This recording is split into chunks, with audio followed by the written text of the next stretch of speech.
maybe tears from heaven for my friend Brett Norsworthy, whose Cardinals got stomped last night.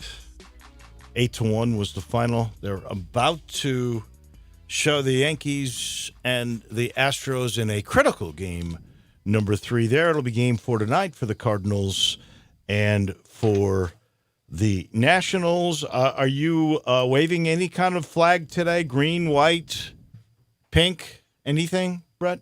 I'm waving the checkered flag. Going to win 4 in a row and join the Red Sox as the only team ever to come back from down 3-0. There you go. There you go. I love quit it. in me, Dave. And I knew you'd be here for me. I appreciate that. it, man. I knew this would happen, Dave. Man, this makes me feel good. I knew my buddy would be there for me. I knew it. Here's my deal. In these kinds of instances, we really need to face reality. That's all. We're good, Dave. I'm trying to get you there quicker. Well, Dave, sometimes reality cannot be such a good picture. Well, that's right. There's over 300 people that aren't facing reality either today. I don't know if you knew this guy.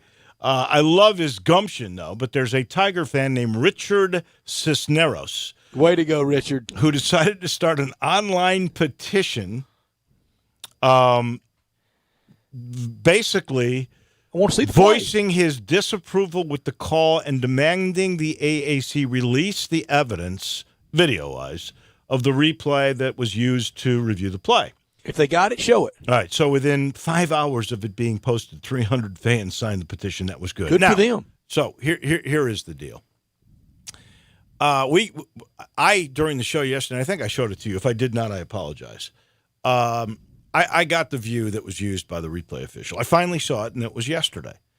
And I can understand why you would contemplate making that change after you've seen this angle of the video. However, honestly, I still am not certain that there's indisputable evidence. It looks like the ball might have moved. I can't tell if it's a shoulder pad that hits the ground or the ball itself. It's still, I could see you could make the argument that it's an incomplete play, but it's certainly not definitive, indisputable evidence, and therefore I don't think it should have been changed for that reason. But and I love that there's the gumption and these fans are still up in arms, and I do think that the conference should send this replay out to everybody. I do too. Because it does leave in your mind a little bit of doubt. Now, again, I'm saying to you after watching this thing 5, 6, 7 times, I'm not sure. So I don't think that the call should have been overturned, but I could see why someone might think it should have been. Mighty fine. And I'm with you, Dave, and I'm with Mr. Cisneros. Good job for you and the 300 that have been signatories to that petition. I am for them 100%.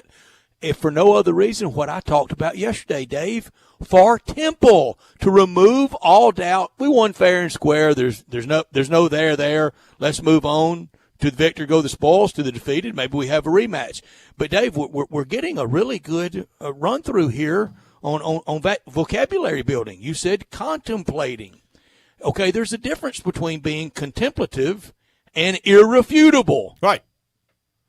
And this is certainly worthy of contemplation, but it is not definitive. It is not indisputable in my mind. But the rule, and I have no truck with you, Dave. It sounds like I'm agitating and aggravating. No. You're bringing it up in a passionate way, the way we all know you are. In the rule does not say anything about contemplating. It says irrefutable. Absolutely. And it was not irrefutable. If you have to contemplate something, therefore it's by definition not irrefutable. There is something there to refute.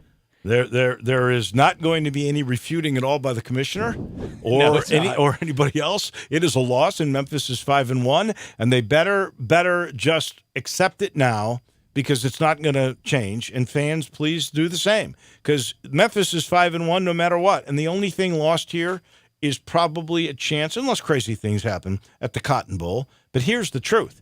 Everything else is still in play. You can still win your division. You can still win the conference championship. Maybe you get another chance at Temple, because that's still host very much in real play. Hopefully we get them here. They don't have that angle in this stadium that they used at Lincoln Financial in Philly.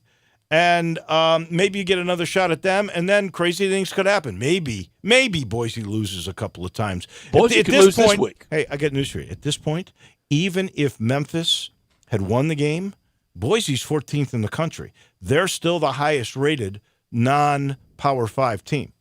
Yeah, that would take a little of the sting out of it going forward if Boise just wins out, and Brian Harsin takes his club to the Cotton Bowl. That would take some of the sting out of it. But you're right on all the preseason, on most of all the preseason goals. I think Cotton Bowl and being that representative was, if it wasn't stated on a chalkboard at the football complex, it sure was being thought about by many over there and a whole lot of fans out among fandom. But this Saturday, and I know it still stings, and that's one of the great and heartbreaking things about college football. It's only 12 Saturdays a year, and that thrill of victory into the next week, running into your buddies, and boy, it feels so good. But the sting of defeat, because you're not going to get it back, no matter what the ruling is. If they did release it, and Mr. Cisneros got the film, but by Saturday, all this energy, it's got to be directed in getting after Willie Fritz and Tulane Greenwave and getting revenge for last year. Well, you don't want this loss that you suffered in Philly to count as two. No. So if you don't focus, you don't want the Temple loss to make it a loss against Tulane at home. So get it out of your system, and I think Mike accepted it yesterday. At his press conference, he was very adamant, we've moved on. And that's all you can do. Dave, I'd kind of like to see. I know it wouldn't be ideal, and it would be, some travel issues and things like that for the Tigers program. I almost like to take that rematch back to Lincoln Financial, same spot, and throw out that first quarter and play well and put one on them. You know what? I hear you. And I really hope kind of that it's Temple, because that you'd avenge the one loss if you keep on winning. But Memphis has played now in 2 championship games, and both of them have been away from home. I would love it for the fans of Memphis to be able to pack the Liberty Bowl the way the UCF fans packed their ballpark, Bright House. And I mean, it was impressive. And the loudness of that stadium and the way they move and the whole thing, which is built like an erector set, rocks and shaking. It's intimidating. I would love for Memphis to have that chance to win a championship game here. And so that's really what I hope for. And Temple's going to have to lose twice for that to occur. That's right. And they could. But those two trips to Central Florida, that was to face 2 really, really high-end, well adjusted college football teams. Well, that team only lost one conference game in the last 3 years. Yeah, isn't that right? And lost to LSU and acquitted themselves pretty well in that LSU game. I know LSU had a lot of guys out, but the score's a score. Everybody can play who they want to play come bowl time, and I know sometimes that gets shaky. I tell you, for a Tuesday afternoon delight, we got a matchup in the Bronx, and Altuve goes deep to for start the Astros. the game.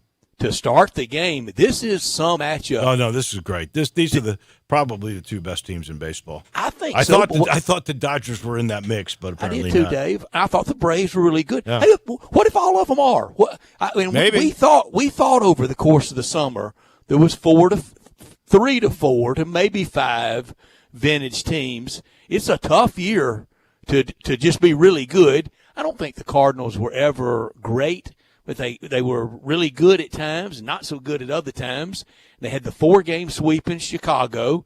That gives some people hope for maybe coming back and winning these next 4. I think that's a great point. I do. I'm with you. I think the Cubs were a good team, and obviously injuries and maybe some dissension chemistry down the end because of Madden's. Everybody knew he was pretty well out the door. They left him twisting. That had an effect on it, I think, and so they were just a good team, not a great team. Certainly not the team that we saw 2 years ago, in my mind, for sure.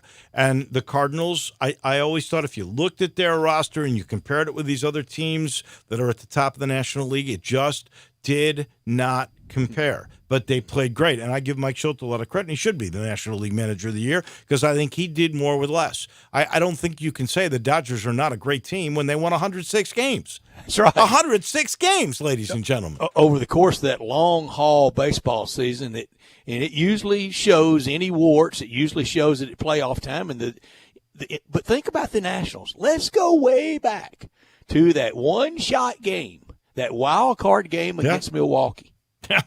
And how different that could have been. Oh, I'm sure Milwaukee's sitting there going, we could be that team. Sure, they got to be thinking that, Dave. It's exactly what they're thinking. For the Cardinals, I never thought it was a go for it year. I think the Cardinals pretty much maxed out this year. I think Mike Schilt got about everything out of that club he can get out of them. Now it would take a miracle, and if it did, I can alert you now that I'll be insufferable. Well, I will tell you will this. Be too. The Nationals are going to have it catch up with them sooner or later, and I'm going to explain to you exactly why. Yeah. You can't keep getting – I think in the playoffs so far they've scored 21 runs. Is that right? I'm trying to remember. Yeah, but just that pitching. Well, great pitching, but do you know how many runs they've scored with 2 outs? In this series, most of them. They've scored 13 of their 14 with 2 outs. The last night, I think it was, the 3-run inning right off Jump Street they had with 2 out. And Austin, I'm putting in my order now in free agency, and the Cardinals never really do this blockbuster, the guy everybody wants. They never have. I mean, there was a lot of reasons in the Brewery days because Gussie Busch, he wanted to sell Budweiser in those ballparks, and he didn't want those teams thinking he was poaching their good players. And then, they're not financially strapped, but they're financially conscious. They just don't throw the crazy free agent money around like Yankees and Dodgers and even the Cubs a little bit in this run, and the Red Sox. I want Anthony Rendon at third base next year for the St. Louis Cardinals. I would love it. I would be totally okay with that. Go do it. We have been too supportive. We go to all those games. We buy all that gear, and we go to, at night in, night out. Cardinals make that splash in free agency once and for all. Would you give up? At some point, you got to spend money. You have to. All right. You're going to give up a guy like Edmund then? I'm going to put Edmund in right field. Yeah, put him in right field. Thank you and good luck. Goodbye. Thank you and good luck. Mm-hmm. Good luck on that because everybody's going to want Rendon, including they the are, Nationals. and everybody's going to want Garrett Cole. Garrett Cole's going to go to one of about 5 places, about 3 cities. One of the 2 teams in New York, one of the 2 teams in Los Angeles, or to the Boston Red Sox. Well, I'll even expand it. Maybe the Chicago Cubs. I was waiting for that because I think they've got a shot. But he's going big city, and he wants that. He's earned it. He has. This was not, we were talking a little earlier about the petition and the call and everything else. This was college football, not the only sport. Look at that Baylor-Texas Tech game that officiating seems to be in question. Last night, for instance. Yeah, it was rugged. And it benefited the Green Bay Packers. It did, but Austin and I got there with our Detroit Lion pick. Your Detroit Lion pick? Yes. Well, let's hold on. Let's clarify. Plus 4.5. I understand the line, but let's clarify what you said yesterday. Austin, please. Lions straight up tonight. Why? They're I think the full roster, they're better than Green Bay. Lions straight and they were. up. Brett, I want you to know I had nothing to do with that, by the way. Lions and they were. Straight up tonight. No, they didn't win straight up. But I'm looking at Brett, Detroit plus 4.5. That was the point spread. No. You get credit for the pick. We give you that. That's all I want. But no. I want. Your statement, and I take you at your word. I know Your you do, Dave. statement I know you'd be there for me. was Well, I was Lions mostly right. Straight up. And I got my penalty point back. You know Y'all what? both lost You another know what? one. Can I ask you this? And I can't remember which Green Bay running back it was, goes through the hole. Slid down. And honestly, that was the right call because Detroit was letting them score because that was the only way they could really win the game unless the field goal kicker Crosby misses a chip shot, which wasn't going to happen. But he starts to go through that, and I'm going, please don't sit down. Please go in there because then I win. It's 5. Y'all are getting too good calling up this old audio. I made a call in a little bit earlier. That That was to Drew Barrett because I knew you were bragging and I was in wait. This hour brought to you every day by Lexus of Memphis, 2600 Ridgeway, and online at lexusofmemphis.com. Give them a call at 901-362-8833. Lexus of Memphis offering the Golden Opportunity Fall Sales Event. Great offers on the remaining few 2019 models and all the beautiful 2020s that are rolling in, and always special lease options at Lexus of Memphis. If you've ever thought I'd look great in a Lexus, well, you will. Lexus of Memphis will make sure you're in one of their beautiful cars. Drive in luxury and confidence knowing that every new Lexus comes with complimentary first and second maintenance services. Stop by today at Lexus of Memphis at 2600 Ridgeway and put yourself in the driver's seat of an all-new 2020 flagship LS500, and you will be looking and driving great. Lexus of Memphis, high standards in the industry. When you purchase a Lexus, you get top-of-the-line engineering and design that makes for the luxury driving experience. 901-362-8833. Online at lexusofmemphis.com. Experience amazing at Lexus of Memphis. Top story of the day. I'm not sure, Brett, this is a top story. It's more like what I've learned today. But so much has been made of the Memphis floor, which is being changed. So the new Memphis basketball floor, which we'll see again sort of in a different kind of state, will be October 24th when Memphis plays CBU in the first exhibition game. But here's what they've done. They have put the Toyota logos on there, and they had to really wait to put those on just to make sure the floor was all correct, and they've got that done. They're adding more gray stain because there were certain areas of that floor where the gray looked more brown, so they've added gray. And then they've changed the top of the free throw circle. They've changed the way it looks in the color so that it it will not have that phallic look anymore. So they have made three changes I never saw that. to that floor. Well, I'll be honest with you. When I was there, I never noticed it. But when I saw the look of the tweets, a couple of loudmouth 10th graders saw what they wanted to see and had a good time at the U of M's expense. I never saw anything. You can see anything and anything you want to see. Maybe so. But a couple of wannabe 10th graders at study hall saw it. But in all sincerity, once you saw it, it was hard to unsee it. And so I think they sort of had to do it. I never did. You didn't? I'm sorry. I never did. I might be one of those 10th graders then, because once I saw that, I thought, oh, my gosh. Oh my gosh. And so they did the right thing. And hats off to Steve Macy and to Bruce Glennick, who does the floors. And, this was Penny's design. And the colors were a little bit off. Maybe that added to that look. But they've done the little extra things that if you're a fan, you want them to do. And that's exactly what they've done. And so the floor will look different on the 24th. Very true. My top story of the day, since Mike Schilt's profanity-laced locker room outbursts, the pitching coach, Mike Maddox, has as many holes in one as the Cardinals have scored runs. The bats have been real quiet. Don't wake them up. And Dexter Fowler, of course, leading the way with a 2-for-33 postseason. But don't criticize him, or you're a big meanie. The Nats can put the nation's capital on the World Series stage for the first time since Game 5 of the 1933 World Series on October 7th. The two managers that day, Memphis Bill Terry for the New York Giants, Joe Cronin for the Washington Senators. It's going to be Dave Martinez versus A.J. Hinch or Aaron Boone in the World Series, and I'm for the Nationals to get their title and for our friend Bob Carpenter to get him a big old ring. I'm with you, and I must say, because of your great recollection, when I saw Memphis Bill Terry's granddaughter, who gave his induction speech, and it was beautiful, and she talked about, I never knew him really in his business, but I only knew him as the great-grandfather that he was. Wow. And that it was very moving the way she said it. But I did say to her, I said, the last time Washington was in the World Series, your grandfather was involved. She chuckled. That's right. That is great, David. How sweet. Yeah. I'm telling you. No, look, there's a lot of different layers of love. No love like it is for grandmas and grandpas. That's the best.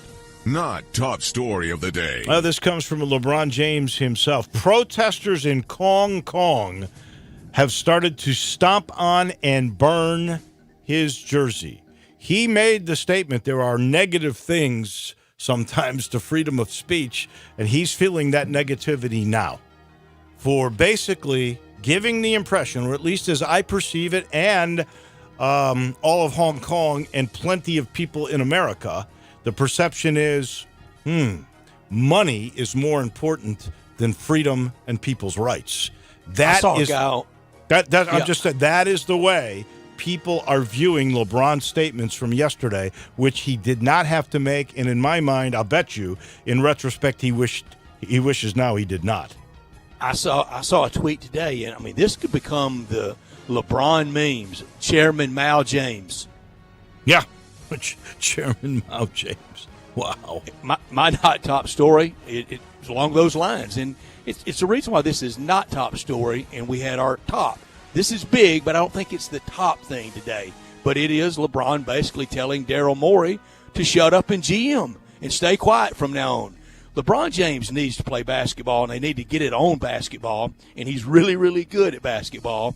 And John Harden said it best. Of all people that you would challenge on comprehending something or understanding something or being informed on something, Daryl Morey probably would be the last NBA exec out there. As John said, Northwestern undergrad and an MBA from MIT. Daryl Morey's no dummy. No, he's not. And frankly, what LeBron James did was double standard dumb. Because here's a guy who's fighting for equal pay for athletes who he claimed don't get financial freedom from colleges. He is claimed on many occasions and in the right way, which I admired him for, social issues that need to be corrected. And here, he double standards it and says, wait a second, you're costing me money. So I'm not happy with you, Mr. Morrow. And at best, Dave, it's a double standard. At worst, it's rank hypocrisy. Exactly. Couldn't have said it better. Anyway, those are our top and our not top stories of the day. We were busy today. In just a couple of minutes, our friend Gabe Kuhn will join us. We'll see if he signed that petition today. We'll talk a little more baseball at 3:50. Brad Beard in Jacksonville on college football and the SEC. We'll talk some of the Georgia and the Florida game with him. Jeff Moore, 4:30, will join us from afar. He's getting another little vacation. He's living the good life, but he watched all the NFL this week, and we'll talk a little bit about last night's game, really all the weekend action. At 5 o'clock, Beau Marchant more on the Shield. 5:30, Steve Earhart will join us. By the way, I'm going to go back in time with him to another replay that was controversial. Do you remember this? Oh, yeah. In the USFL? Showboats and breakers on a punt return from Gizmo Williams that was called back. And how moi, the man you're listening to right now, absolutely. No, I didn't have to save Steve. Steve was young and strong in those days. And young Steve was about to kill an 85-year-old replay guy, and I had to push him away. Yeah.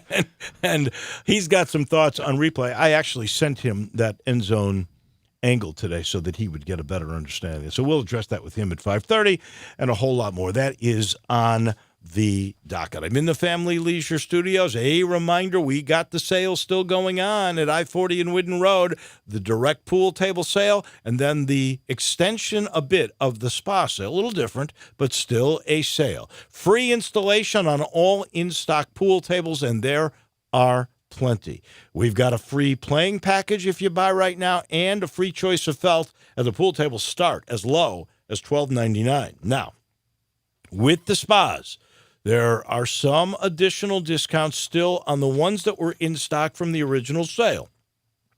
Plenty, by the way, with savings like 20, 30, even 40% off spa accessories. And the swim spa is now starting at $9,999, so still under $10,000. All you got to do is get to I-40 and Whidden Road. You go to the north, and then on your right, about half a mile away, you'll see 70,000 square feet of family and fun and this new pool table. Woo! What a sale going on at Family Leisure. We are back in a minute. Gabe Kuhn will join us. This is Sports Time with Wolo and Stats. The Peter Edmiston Experience with C.J. Hurt. Weekday mornings from 7 to 10. Only on Sports 56, 96.1, and 87.7. Pop the top on your next party. 34 North Cocktails. Available in Memphis now. Great for football grove parties, around the hunting campfire, and when you get home, entertain friends. Pop a premium can of Barrel Thief. Tastes just like an old-fashioned Barrel Thief made with aged bourbon, bitters, a hint of orange, a touch of vanilla, 15% ABV. Then, for you vodka lovers, try Sneaky Pucker, a refreshing lemonade premium vodka cocktail, 12.5% ABV. Made with super premium vodka, lavender, simple syrup, and lemonade. Delicious and smooth. Let the party begin with 34 North Cocktails. It may not be stomach issues. For me, it's intense gas, or pain, or diarrhea, sometimes all at once, over and over. I spent years with the symptoms, but could never figure it out. No matter what I did, they never went away. So I decided to break it down for my doctor and get really specific about my symptoms. We discovered that exocrine pancreatic insufficiency, or EPI, may be the reason for my stomach issues. EPI is caused by my pancreas. It leads to diarrhea, gas, bloating, stomach pain, unexplained weight loss, and oily stools. The symptoms just don't go away. But EPI can show up with even one symptom. The good news? EPI is manageable. But to get to the right diagnosis, you have to break it down for your doctor and get specific about the severity of your symptoms. Visit identifyepi.com to learn more and use the symptom checker to help change the conversation with your doctor. Brought to you by AbbVie. Fall is fast approaching, and you know what that means. Time to start thinking about covering your pool. The best way to protect your pool, your loved ones, and your pocketbook is with a safety pool cover. Mario's Pools on Exeter and Germantown has the best advertised price on all pool safety covers, solid and mesh. Keep your pool looking great year after year. A safety cover requires less maintenance, saves money on chemicals and water, prevents standing water, and extends the life of your liner. Call Mario's Pools at 552-3399. That's 552-3399, or just walk in and see him in Germantown on Exeter Road. Plus, he specializes in pool closings. Mario's has an A rating with the Better Business Bureau. Check out his reviews on Facebook. Protect your investment. Call Mario's Pools today, 552-3399. If you are thinking about renting or purchasing a compact excavator, the best choice is Bobcat. Bobcat excavators are made in America and proudly represented by the Mid-South's largest compact equipment dealer. With 9 offices, Williams Equipment has the most locations for rental, sales, and service. Whether you do plumbing, utilities, swimming pools, concrete breaking, or foundations, Williams Equipment has the right Bobcat excavator for you. This is Cody Bumpus, the Bobcat Specialist of North Mississippi. Call me for a demonstration and a finance quote at 901-508-8739. Shoot for free at the newest and largest gun range in the Mid-South. Join Sports 56 Middays this Friday on the road at Top Gun, 2770 Witten Road, formerly Range USA in Bartlett. Pick up a free range pass and win a pair of Memphis First Tulane tickets. Top Gun, the largest indoor range in the Mid-South with over 22,000 square feet of fun and great barbecue at Ferguson's Barbecue. Carry permit classes from $75. Unlimited memberships as low as $29 a month. Top Gun, the only range in town where you can rent fully automatic weapons and shoot them on site. That's this Friday at Top Gun in Bartlett. Come shoot with us. Got something you want to get off your chest? You better have a backup plan. Want to join the conversation? Someone needs to tell him he has to grow up. Join us on the First Bank phone lines at 360-8255 or the First Bank text line at 67129. Now, back to Sports Time with Wolo and Stats. This hour of Sports Time is brought to you by Lexus of Memphis. Here once again are Dave Wolochen and Brett Norsworthy. And welcome back into the Family Leisure Studios. Gabe Kuhn's going to join us in the next segment. Gives us a chance that we started, and he was giving you grief about your pick with the Lions and the Cowboys last time, but we never got into the debate about the calls, which, Booger McFarland basically said Detroit got robbed, that Green Bay stole this game because there were 2 calls on defensive end Trey Flowers of the Lions for illegal use of hands. And so McFarland kills the referees, and then they've got a guy who's a former referee that is their referee and analyst, the same way Mark Pereira does it for ABC. For Fox. I think he's the best of all of them. But this guy was actually pretty good last night, but he certainly wasn't going to bail out his former cohorts. He basically said they missed the calls as well. Now, I do, and I think he tried to point out, the NFL said the second flag on Trey Flowers was an error. The rule, if I recall the rule, it is from the neck up illegal use of hands.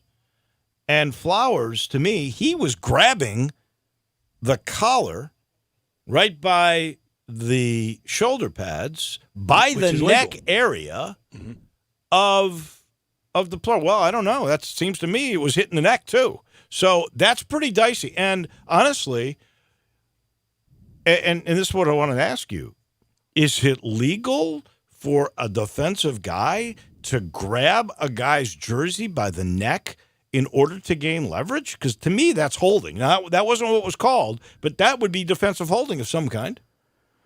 Well, a lot of them are. Trey Flowers had never been called for that before in his career. He played at Arkansas and then was at New England. He's part of a lot of the New England Patriot look that that coach is trying to instill in the Lions. He with the number 2 lead pencil. Do you ever see him writing anything with it? No. He's always got it behind his ear, though, doesn't he? Yeah. Makes it look good, doesn't it? But he's always done that. That's always been his trademark. Yeah, the Lions easily could be 5-0, but this is why the Lions are always 2-2-1 when they should be 5-0. Well, to me, it's not a conspiracy. It's close, and they're a little bit unlucky. It's like Memphis. No, bad things happen to them. Well, maybe so. And they've been having it for a long time, though. It's not just under his watch.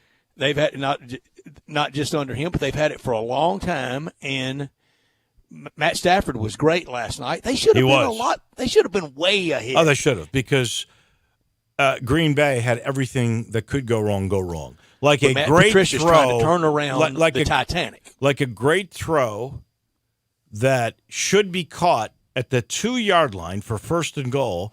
And the guy not only goes down and juggles the ball, but basically deflects it off his knee right into the hands of the cornerback. I mean, because Green Bay was about to either tie the game or go ahead at that point. I think they would have ended up ahead at that point. And that's the kind of game it was, is that both teams were just not playing very well. And that's your 3 teams in the playoffs division.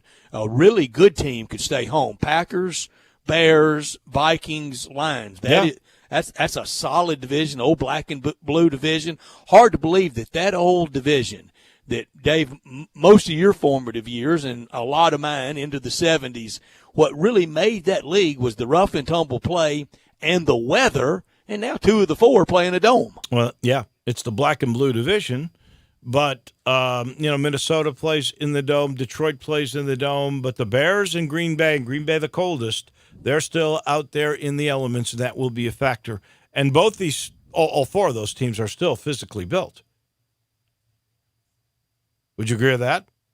Oh, yeah, they are built for the playoffs, and at playoff time, at home field advantage, that weather and being able to run the ball will go a long way. I just don't buy the kind of the repackage from this weekend Kirk Cousins, but the Bears have to get something at quarterback play, and the Lions and the Packers had it. Look, yesterday when I had Matt Stafford as one of my all-time top 4 Detroit Lions, I meant it. It wasn't just because of records. He's had a great career. It's mostly anonymous. He had a tough year last year. You know why? A lot of it was dealing with his wife. It's like you said earlier.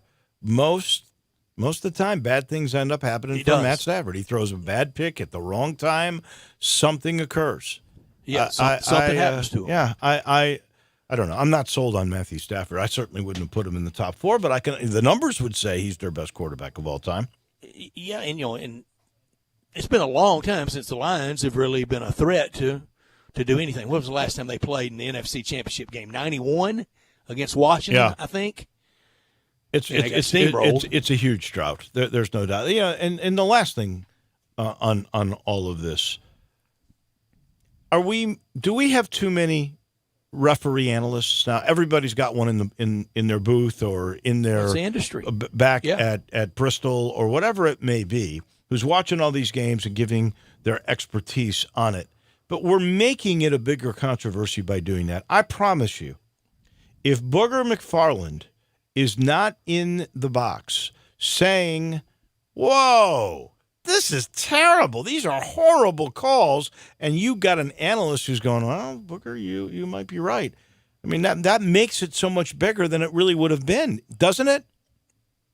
I think so. I think it adds to it, but we want the drama. We want the analysts to have an opinion. That's what they're paid for. We don't want them to be me too, copy and paste.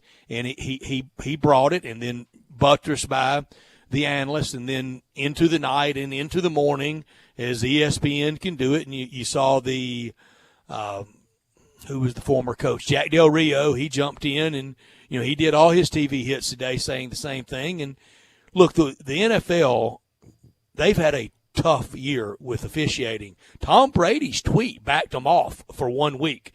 I wish you'd tweet again and back it off, because they make the college guys look perfect.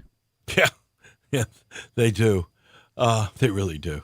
This thing will come to an end at some point, but it is interesting to me. All right, Dave, I know we're not going to do this. The NFL this. guys got it wrong too. I know we're not going to do this. I know we're not going to do it. It's beyond that, the technology, and it would be Flat Earth Society dumb to go completely nothing. But if you had to go all or nothing on replay, which one would you take?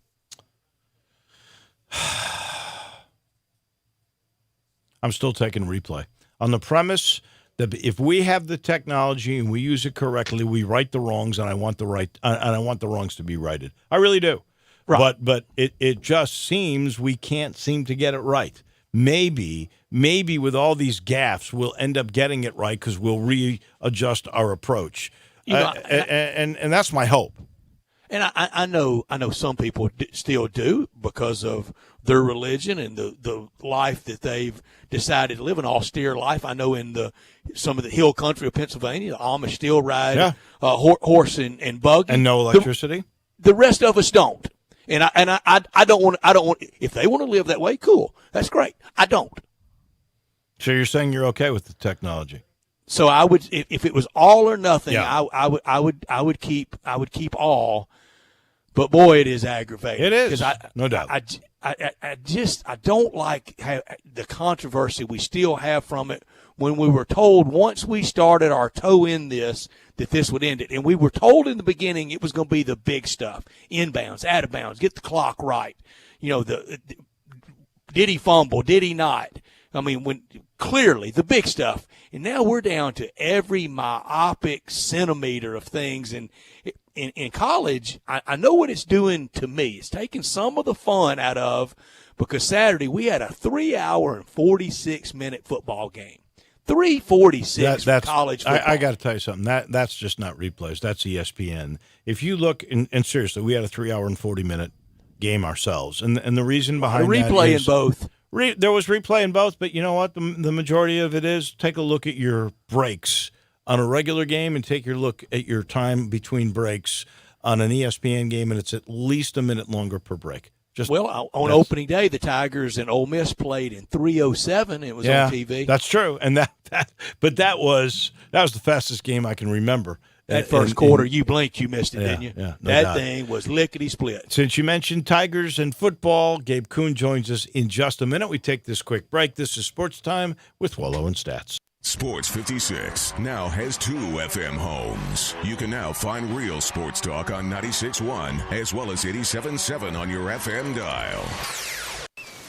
Now pronounce you husband and wife. You may kiss the bride. Time to start the bird seed. Watch out for the seagulls. Oh, my head! Are you okay? United Healthcare helps connect you to care whenever you need it. Like video chatting with a doctor right from your phone. So I don't need stitches? Nope, just put some antibiotic cream on it. Great, thank you, doctor. United Healthcare. Health plan benefits may vary.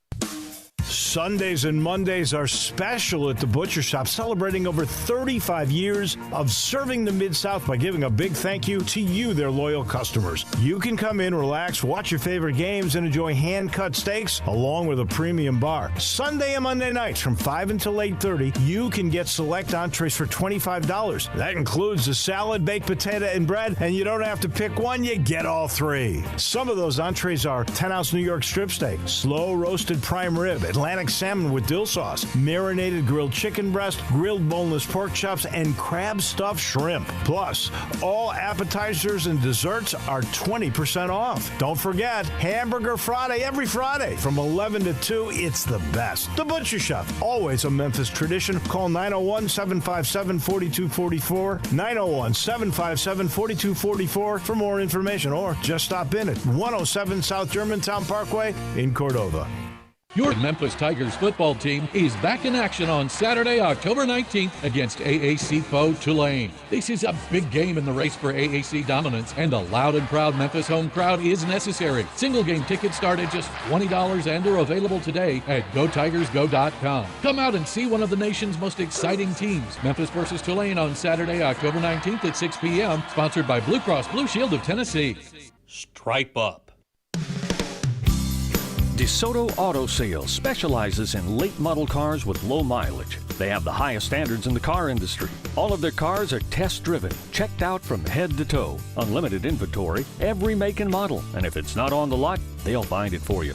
Walk in the door of DeSoto Auto Sales, 5704 Goodman Road. Within 45 minutes, you can test your car, get credit approval, and finish paperwork within an hour. No shortcuts at DeSoto Auto Sales. Kind, courteous employees, a down-home environment. DeSoto Auto Sales cares about your time. Lowest prices in a 350-mile radius. We're living in a world today where time does matter. Visit them online. Check out their referrals. DeSotoAutosales.com. Very proud to serve DeSoto County and other surrounding areas. DeSoto Auto Sales, 5704 Goodman Road. Call 662-890-7184. 662-890-7184. Come on down to DeSoto Auto Sales. Now, back to Sports Time with Wolo and Stats. This hour of Sports Time is brought to you by Lexus of Memphis. Here once again are Dave Woloshin and Brad Norsworthy. We like to party. Welcome back in. Wolo and Stats with you. And about to be joined by Gabe Kuhn, who's brought to you by a whole bunch of folks. It is Talking Tigers every Tuesday with Gabe Kuhn, brought to you by ATC Fitness, Wolf Chase Nissan, Wolf Chase Honda, Tactical Investments, Stereo One, and Pop's Comfort Kitchen. And first time all year, we got to talk about a loss. We do. Before we start, though, we got a good text from the Twitter, on the Twitter line. And I don't know the answer to this. My man Gabe here has been trying to find it on Google, which I'm surprised if they got it. But the answer is, and maybe you know this, Stats, do NFL officials get fined for blowing calls like they did last night? And the NFL has admitted that the second call was a blown call. See, that's what that's what I said. That's what I said. I didn't think they get fined either. No, if they make enough of them, no job. Yeah, that's the punishment. I didn't think they did, but I really did not know the total answer on that. I think it would be a suspension before a fine. Is my thought process. But, and and that's a fine line too. Look, if he's doing enough to get enough fines, enough suspensions, let's find a new referee. I did hear a referee who shall remain anonymous, who said to me he guarantees that the replay official in the game in Philly would not be working this week. Ooh. I don't know if that is right or wrong.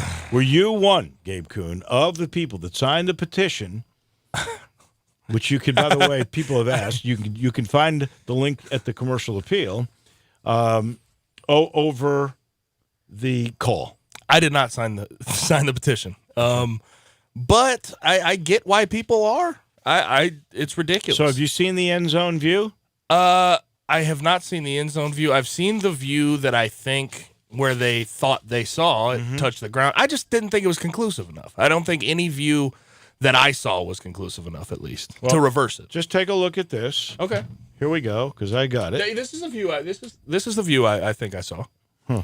Why is it not going? Where it's zoomed in on the ball. Yeah. It's the. Let's see. So. Oh. Can you tell? Can you tell? And no, I don't think that's. So no, conclusive. I am sort of in agreement with you on this. I could see how it could be interpreted that the ball hits the ground, but I'm not sure if that's his shoulder pad. The ball does seem to, he kind of seems to be going toward his lap, but he's always got his hands on it. So in my mind, if this had been called incomplete, I could see it. Incomplete. Okay, and it's not enough to overturn. But the same thing applies here, that if you look at this, and I'm sure many of you have now, and the league should put this out, because I think it bails them out a little bit, except that I still don't think it's irrefutable evidence. But you could at least see how a replay guy could make the argument that he thinks it's incomplete. Yeah, and it bounced up into his sort of crotch area. And I can see that the ball doesn't just move like that without hitting a hard object or a plane. But his hand also hits the ground at the same time. That ball could be... End of the day, I think if it was incomplete, it should have stayed incomplete. I think if it was a catch, it's got to stay a catch. There's no way you reverse it. It was not irrefutable. And again, if the original call had been incomplete, it stands incomplete. Gabe, you're right. Gabe, that first quarter. If the Tigers could have a first quarter back, that would be the one. That's the biggest problem with it. That's why they were in the position to get screwed over by the refs. You can't do that. Yeah. You can't turn the ball over 3 times. I can't remember. And it's not just 3 times in the quarter. It's basically there are 16 snaps that your offense has had, and you've turned the ball over 3 times in 16 snaps. That's never happened for you, I'll bet, on any team that you played on. And no, not in 16 snaps. We've turned the ball. I've had some 5-6 turnover games. Right, but not in the first 16. No. But the fumbles, well, first of all, the interception was that I don't know what he thought there. I don't either. Definitely something going on there. But the fumbles were also bad. They were also bad. The one in the fourth quarter, while it was at a very, very untimely part of the game, I don't know if that was as bad of a fumble as I would. Obviously, you want to hold on to the ball. But the first 2 fumbles were not. They're inexcusable. The one, and Mike made the comment to everybody at the luncheon yesterday, that there were 5 plays in retrospect that he would like to have back. And I would bet you one of those one of those would be Rodriguez-Clark's read option there with Brady. But you might have had a better view because I never saw the replay of this one. And I'm not sure if that's on Brady or if that's on Rodriguez-Clark, but here's a freshman in a game at a crucial moment, and they want him to have these crucial moments to get the experience. And I'm certainly not going to fault them for that. But do you, at that point, when you're down and you're in the red zone, do you run that play? You certainly have to be careful with a freshman running back like that. But that's what I was saying. I think it's sort of an inexcusable turnover right there, just because. Who's it on? Is it on Clark or is it on Brady? I'd have to give it on the quarterback. It looks like he rode a little too far with it, and it looked like he had control of the ball. So then all four in your mind are on the QB. Yes, in my opinion. That's not to say he won't come out and try and limit those mistakes next game. I know he's feeling those. But the offense, and it was an absolute temple. What they did with all those extra possessions, they didn't do anything with them. They were lucky. The Tigers were lucky to be down 16-0. Well, that's a testament, I think, to their defense. Absolutely. Yeah. And 16-0 at that point in the game, when you gave him 3 extra possessions, it ought to be 21, 24, maybe 20-0 at that point. 16 was lucky, and you knew they were going to be able to battle back. I thought from the very beginning it's a very winnable game. I thought they had more talent on the field. You just can't make those mistakes. And Gabe, in your time, Temple limited them. In your time at the University of Memphis, what was the loss that, Saturday just really stung? Sunday, you were just kind of in a feud state. Monday wasn't much better. Tuesday, Wednesday, how long into the next week and what game was it that even maybe up until game time, going out for a walkthrough on the next week? Boy, I'm still thinking about last week. Did you ever have one like that really? I bet. Can I guess it? Go ahead. And I guarantee you're right, too. Houston, yeah, absolutely. Texas. There you go. When we were at Houston, we were both ranked. That one was the biggest hangover loss I think I've ever had. You were 8-0. Yeah, we were 8-0. We lost to Navy the week before. We go to Houston, and we have a good game plan. We were rolling in the first half, rolling the second half for parts. And then there was these turnovers. Houston made a couple plays and somehow pulled out that game. Well, two plays come to my mind. Neither of them are your fault. Yeah, they were the pick. There was a pick where he made a. Well, no, he fumbles the ball. The great Paxton Lynch fumbles the ball, I think, at his own 28-yard line, somewhere in there, 25 to 30-yard line, and that allows them to score. And then, honestly, one of the great kickers of all time, and it's hard to say who really is. And when you got a Gotti and you got a Jake Elliott, they're both darn good, but Jake's got the kick, and it's plenty of distance, and he pushed it right. That interception that Paxton threw it toward the end of that game, it was on a RPO. He threw it on a slant, and the Houston linebacker made some incredible play. No, that was a great play, but the fumble was that one hurt worse though. Was on him. Well, when they fumble, you're up. You've got the ball, and you're up. I don't know how many. You're up double digits. Yeah, but at that you're point, putting them away here. When he threw that pick, I think we were up by 7. So that was to the point where it's like right when he made that play, you knew that they had a chance to come down and beat us. True, but my point is, if you don't fumble that first time, I think you're already up on I want at least 10, and it may have been 14. The game's over if you drive down and score there. And Brett, back to your question, we lost. I mean, personally, in my opinion, we lost to Temple because we lost to Houston. I mean, that was sort of a hangover. So they got you 2 weeks. Yes, I think Houston beat us twice that year. That's what I'm worried about this week. Yeah. How do you not let that happen? You just have to focus back up. This is one loss, and it's a loss that you know you were better than the team. You know you were better than Temple. You made some uncharacteristic mistakes.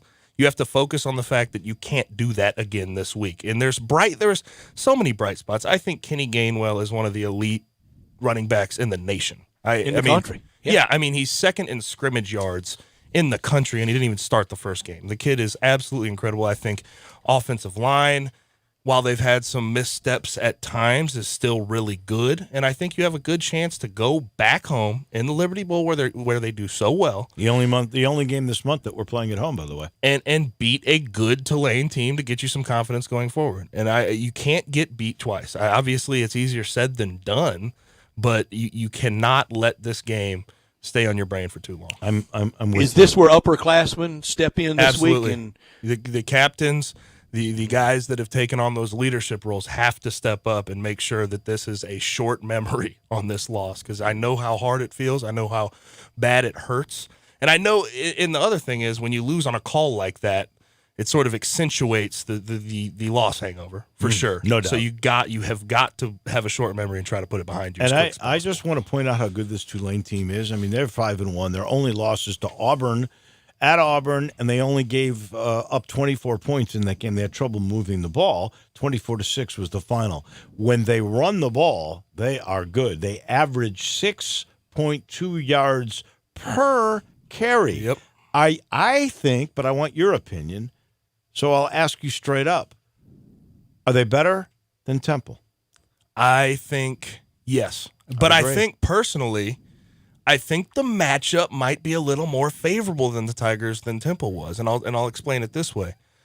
I think the Tigers, while they struggle when runs get outside, I think inside, in between the tackles, which Tulane likes to do a lot of, I think they stop the run pretty well from inside there. I think it's a little more favorable. I think the back end is going to have to be, and the edges where we get the corners, the safeties, they're going to have to be on their game, because what Tulane does out there when they get the ball out there is very lethal and very explosive. So they're going to have to be able to match up on the outside. You know, they've got a Tulane real weapon in, what is his name, Mari Jones, who can return and who can run and who they've can had catch. that Dauphine guy for years now. At Forever. This point. Forever. Tulane gave up 172 yards rushing to Auburn in a 24-6 loss. They turned Auburn over twice that day, but had a turnover themselves. We've been talking Tigers with Gabe Kuhn. We do it every Tuesday afternoon, and we love doing it. And it's brought to you by a great lineup of sponsors. Thank you so much to ATC Fitness, Tactical Investments, Stereo One, Wolf Chase Nissan, Wolf Chase Honda, and Pop's Comfort Kitchen. Thank you, my friend. We appreciate it. Thank you. What's Always fun. Give me your prediction. What do you think happens Saturday? Oh gosh, I think it will be a very tightly contested game. I think the Tigers might be able to pull out a win at home, though. I really do. I think they'll win by 3 or 4. Just 3 or 4. Yep. It will be a tough one to the end. Yeah. I can guarantee that because Tulane will take some clock, and they'll do what they can. But I will say this though: if the Tigers come out and have a couple turnovers, I think that will be all the difference in the world, and Tulane will be able to take it. You cannot turn the ball over against that Tulane. And I want to team. say I don't have it with me, but they're like +4 or +5. They're a solid defense. On the defensive side, but maybe they'll turn over because Memphis went into that game +4, or no, Temple was -4, and Memphis was even. On giveaway takeaway. You never know what's going to happen. Thank you. We appreciate it. This portion of the show brought to you by Mario Pools. It's cold out there. It's raining out there. Now you know it's time to close up your pool, and that is exactly what Mario Pools is known for. Closing it up. It's your one-stop shop, really, for everything you need for your pool. And Mario's got 19 years of experience in pool supply and in the pool service industry. He's recognized as a trusted source for advice about every aspect of pool management and pool care. And, by the way, a very successful minority business owner. He offers free pool water testing when the weather gets hot again. Always the lowest advertised price on all pool supplies. And he's got the best pool safety covers, solid or mesh. So it's time to close up. Go with the place that's got the A+ rating with the Better Business Bureau. Get winterized the right way with kits to protect your pool over the winter. Call Mario Pools, 552-3399, or visit on Exeter Road in Germantown. That's Mario's Pools. We take the break. We're back in just 1 minute. We've got more coming your way, of course, on college football. To Jacksonville we go. Brent Beard is next on Sports Time with Wolo and Stats. Dirt happens, as well as debris, dust, and damage. And when they happen to you, you need good, clean, fast service. You need Hilo Commercial Services. Hilo specializes in construction, commercial, food plant, and industrial cleaning with customized service just for you. Hilo is also an expert at high dusting to clean hard-to-reach places. When dirt happens, call Hilo Commercial Services, 901-277-6733, or visit hilocommercial.com. Hilo Commercial Services, good, clean, and fast for you. First Bank is here to help you, whether you're a business looking for a loan to expand or refinance an existing one, a homeowner looking for a mortgage or home equity line, a consumer wanting to finance your dream car, or wanting a competitive rate on your CD deposits. Let First Bank try to handle your banking needs. Stop into one of First Bank's 3 local branches today, 6482 Poplar Avenue just east of International Paper, 8398 Highway 64 across from Wolf Chase, and 6280 Highway 64 in Oakland. Or check them out online at firstbankonline.com. Member FDIC, Equal Housing Lender. Need physical therapy but don't know where to go? Tried physical therapy but had a bad experience? Grab your physician's referral and head to Revolution Physical Therapy at the corner of Goodman and Getwell. At Revolution PT, you'll get one-on-one, hands-on therapy. Better and more thorough than just going to the gym.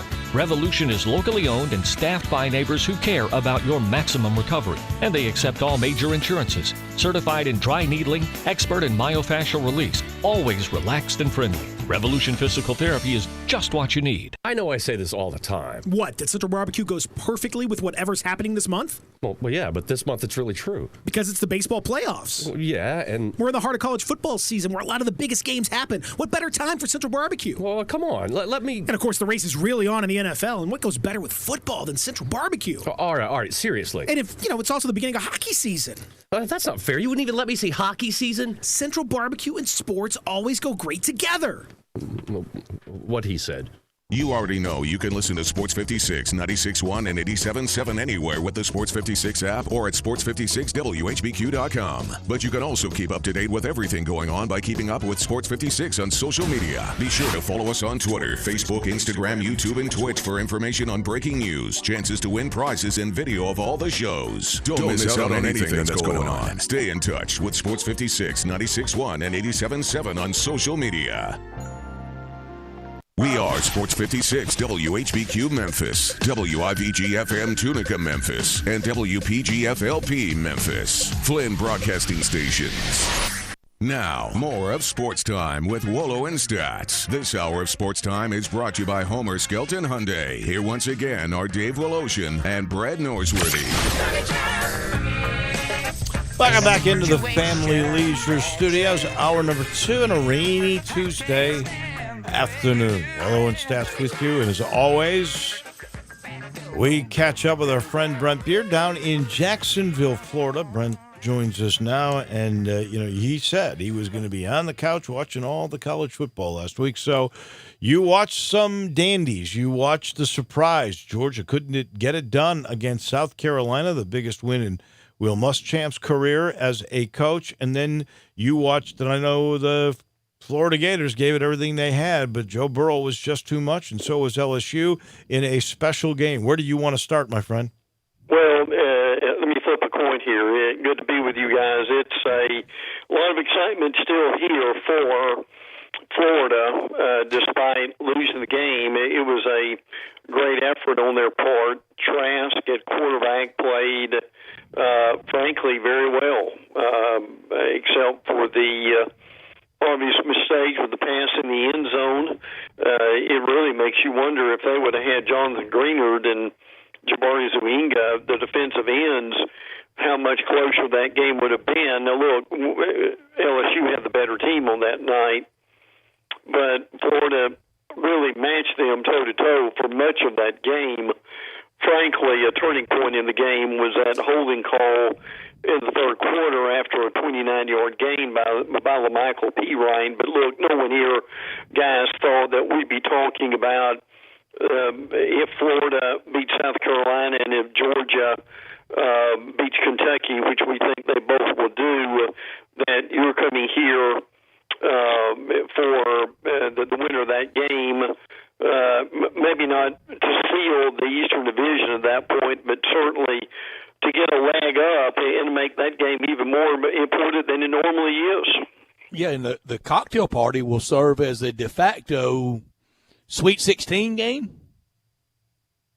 You can make an argument for that, couldn't you, Brad? I mean, it's listen, that game needs very little hype around here even if neither one of them had won any games, but now when you're talking about the possibility of going to Atlanta, what's interesting though, and I'll throw this caveat in here too, because both of them have still got to play Missouri, and I mean, Missouri's having an extremely nice year this year, and have been impressive. I know Brett saw them up close, and curious what you thought of them. But and look, they may not, but Missouri could be a fly in the ointment. But at least looking at that game right now here in Jacksonville, it certainly looks like a quasi playoff game. Yes, I was very impressed with Mizzou. Well, along those lines, this is where I want to go with you and get Brent's take on this too. Missouri at this point, and I think they're out of appeals. I don't think they can get bowl eligible. So all of these games that they have now against teams that they can play spoiler for are bowl games. I wouldn't want to play Missouri the rest of the way because that's a good take, there's Dave. More meaning for every game they play now. And the most dangerous man in the room is the fella that doesn't have anything to lose. Oh, yeah, absolutely. And again, but Dave, what we don't know is with the NCAA, I mean, I would normally say, yeah, the longer this goes, the bleaker it looks as far as having that bowl ban overturned. But, I mean, with this organization, I mean, you just don't know. You never know. You never know where you stand. I mean, that's the thing. There are just no guarantees at this point. Kelly Bryant, I think, has been fine. I mean, he has been great, but probably not. But at the same time, he's what they needed for now. Larry Roundtree has been extremely impressive for them at this point. And we thought, guys, that they would very well come into playing Georgia with only one loss. And it looks now that that's going to happen, even after they go to Vanderbilt. Vandy, you struggle. I like Derek Mason. I wish he could hang on. And you still don't know about Vanderbilt administration, what they're going to do. But I don't think people can ignore this Missouri team, guys. And I'll tell you what, he doesn't get a lot of credit, and he doesn't go looking for it. But what Barry Odom has done there, and people forget when Gary Pinkel was there, they didn't do very well, but they made it 2 years in a row by winning the East and getting to Atlanta. So, look, this Missouri team, and I'm curious if Brett saw this when he was around there, this Missouri team has had a really good share of success over the last 5 years or so. I was very impressed with everything about their team, their facility, their structure. Now, let me be clear. In the people that I talked to was not one single solitary person in Mizzou administration. It was just media that covers Mizzou, some very, very, very closely, but it was just media. And they all, and I almost feel a little sorry for them. When I walked away, I almost wanted to turn around as a friend and go, I hope you don't really believe that. But they all really are counting on the good decision from the NCAA, and I've got to see one to believe it. Now, this is the final straw. This is the final step in it. This decision serves as final, and I just you can't get an answer from them in a timely fashion, and your dues underwrite it. Your money underwrites all those pinheads. Well, the only thing I could possibly feel they have hope is the decision that was made on Mississippi State, because I don't see that much difference in those two cases. And Mississippi State got off a lot more leniently than what they threw at Missouri. But they rendered a verdict already on Missouri, and I don't think I've ever seen in the past where they've changed their mind. They're not much of changing. And the thing that is so disappointing in Missouri is, according to their folks, they cooperated. So did Ole Miss. Yeah.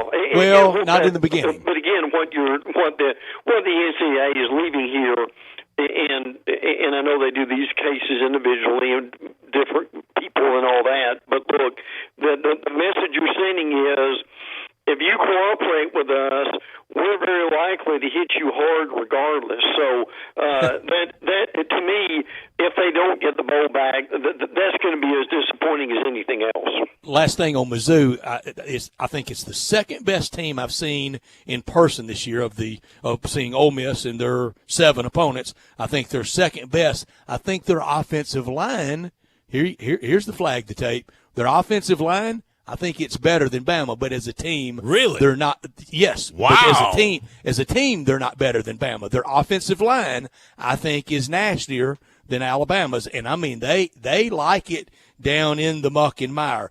Georgia, Kirby has one of those games every year. His first year it was in Oxford against Ole Miss. His second year it was against Auburn toward the end of the year. Last year it was down at LSU. Now, Ole Miss was playing pretty well in September that year, and then those last two, Auburn and LSU, you can understand. But this year, to South Carolina at home, 4 turnovers. Brent, I texted you this today. I'm sadly coming to the realization I'm a Kirby guy. I mean, I have waved the flag for Kirby. I loved him as a player, covered him, loved talking to him, love his story, football background. His dad was a coach. He's a tough guy. What he did for Coach Saban, what he's done on the way up, what he's doing at Georgia. I'm to the realization now that Kirby is more like Mark Richt than he is Nick Saban. Well, and I think a lot of people are. I mean, right now Kirby's 37-11. Mark Richt around this time was 39-9. So, and again, Kirby getting to the national championship game, that gives you a good bit of equity with that. But that point well taken. And listen, the game I remember, guys, in his first year was at 4th and Dome against Vanderbilt. When you're calling reverse for your 160-pound receiver instead of just giving it to Nick Chubb up the middle. But I think what you've got here is you've got Kirby Smart learning how to be a game day coach, and obviously the case in point is, why don't you kick the field goal? Who's one of the better kickers in the nation to trying to get another player to get closer? But the other thing that you hear from here is, and look, the Georgia Bulldog Club down here is the second biggest Bulldog club in the nation. So there are a lot of Georgia fans here. And I can tell you, they've been properly humbled, or at least the beginning of it, with this game. And that's been some of the problem with this, that they have been successful up to a point, and that has gone to some of their heads. And this is quite a bit of humble pie. But again, the bottom line is, and we all three know, when the turnover margin's 4-0, you're rarely ever going to win those kind of games, are you? I've got this quick question, and it somewhat goes back to Missouri here, because clearly Florida and Georgia, the winner of that game in a couple of weeks, which could be game day on November the 2nd now, that could determine it. But what about Missouri? What if Missouri ends up winning the East? The probation or the penalty is they can't go to postseason play. But would they allow Missouri to play in the championship game? I mean, the bowl's postseason, right? And it would be, and that would be technically postseason. Boy, howdy, that would be a dilemma that we haven't ever seen before. Brett, do you have any idea? That's certainly worth bringing up. I don't know. The consequences of having to deal with that would, to me, would be unbelievable. So, they could be the wrecking ball. It really would be. You know what? Let me go back years. When Memphis and Louisville played in the Metro Conference Championship, and Memphis was not allowed to play in the NCAA tournament, and they beat Louisville in the championship game, and nobody from the Metro went to the NCAA tournament, and that cost the league a lot of money. And they put a rule in after that if you were on probation, you could no longer play in the championship tournament. So I don't know if the SEC learned from that. I was thinking Mike Slive was part. He was not part of the Metro. He was the Great Midwest, and then obviously the CUSA. But he didn't go back that far. But I would think, and I don't know the answer to this for sure, and maybe we should check on it. But I would think if you can't play in postseason play, then you wouldn't be allowed to play in a championship game just to protect your own conference's integrity. Correct. But I mean, there's some smart people in that SEC office. I mean, you've got to think by now, someone in an odd moment has been thinking about that situation and pondering it like us. But I mean, look, that scenario needs to be investigated. That's a tremendous question.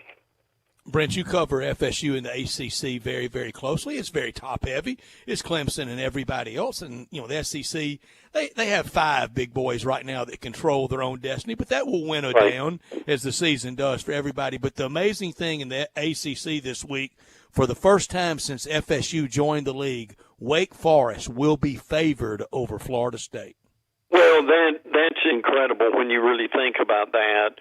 And frankly, right now, Wake Forest in many ways has got a better program, and that's a mouthful in itself too.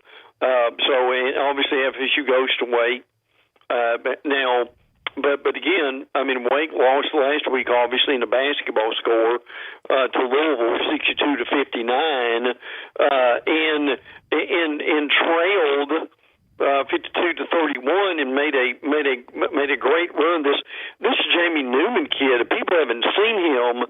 I know he threw 2 picks, but he also threw 3 touchdowns. Leads the league in passing yards, and they lead the ACC in scoring at this point. Look, guys. Dave Clawson, in a lot of ways, has not got his due. So, and shame that game's on the ACC network. That would be fascinating to see.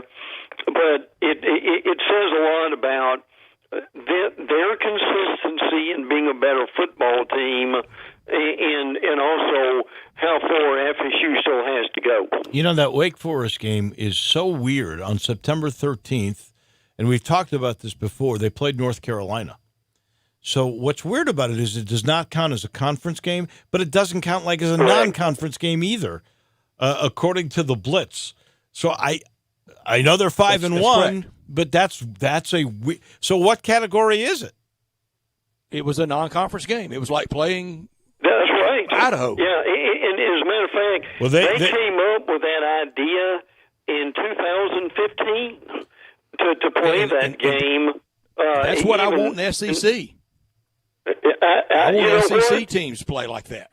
I thought about that, Brett, and frankly, that would be one of your answers to these games that people are tired of in the league. Now, but wait a second. 2020, that they've tried to correct some of that. But I mean, I like the idea, but I think you and I both know how far that would go with the coaches, right? Well, here's the weird thing. It doesn't count as a conference game. We knew that. But in their league standings, they don't count it as a non-conference game. It's a win in their overall standings, but it has no designation. I guess that is if that's involved in the power rating for whatever reason. But the game does not count as a conference game or a non-conference game. Go figure that one out. Yeah, that's weird. That's a strange situation, but I think Brent's onto something there, Dave. That will be something to look at down the road, and I mean, merciful heavens, how much that would help. I mean, look, to me, coaches may not like it, but it sure would help your strength of schedule, wouldn't it? Oh, yeah. I told the nice people at Mizzou, hey, thanks for the nice weekend. It was fun seeing y'all. I'll never see you again in my life. We're never coming back. Yeah. And we're in the same league. Absolutely. Look, I think we've said this on here before, is Georgia plays A&M in November. First time they played. They will play again, guys, in Athens until 2031. Crazy. Well, yeah. Give me 2 on the 50 for 2031. I'll tell you, it's truly going to be an art to figure out how you are going to schedule in this day and age. We had the commissioner on the University of Memphis Temple broadcast at halftime, and he was saying they are going to go to the old model the Big Ten used to use. They're not going to go to 9 games. They're going to stay at 8. They may figure out rivalries. They may not when they only have 11 teams once UConn leaves. But they figure they got to stay at 8 conference games, a little different than the SEC or the ACC, because they want to try to play 2 Power Fives if they can get those kinds of games. Mm-hmm. And so that's critical to them to keep the credibility of the league up. So it's a different story for each league. It would be, you know what? I think the ACC. I like that, and I like that for the SEC. I do. But then that would be one less game that Mountain West or the American, the 2 leagues that have teams that are at least able to competitively compete with some of those Power 5 teams. That would limit their chances to get home and homes with them, or even put them on the schedule. Here's what we do, Dave. Here's what we do: get rid of that FCS game in the SEC. Not non-Power 5. They have to have that because they're already limited budgetarily. But in the SEC, it is disgraceful to charge your customers, your fans, the full ticket, the full price for that, and it is a glorified spring game. I agree. You're taking on schools with 65 scholarships. What the league has done, to their credit, is next year, for instance, before Alabama plays Auburn, they play A&M instead of playing your directional school as they normally do. Then that may end up biting some of these teams in the rear in November before it's over. But that. And and again, I mean, the answer or the question we bring up for so long is, will the league ever go to 9? I think eventually it will, but I don't think they're going to until they've got to do it, and they're really pressed on it. And there are a lot of minds changed with these coaches, ADs, and in that SEC office. A lot has to happen before that does. Maybe the All right, best. Let me ask you guys something. Y'all are both smart guys, and you're fair guys. What do you think the national perception is for the SEC on this question? I know it's good overall, and it's deserved overall. I see it every week. It may not be bottom up as good as it's always been, but it's still really good top down. But on this question, what is the national perception? Does SEC try to duck somebody? Yes or no? What's the answer? Do they try to duck teams? I mean, you could make you could make the argument when you've got Georgia playing Notre Dame and LSU playing Texas this year. You could say no, but could I say that every year?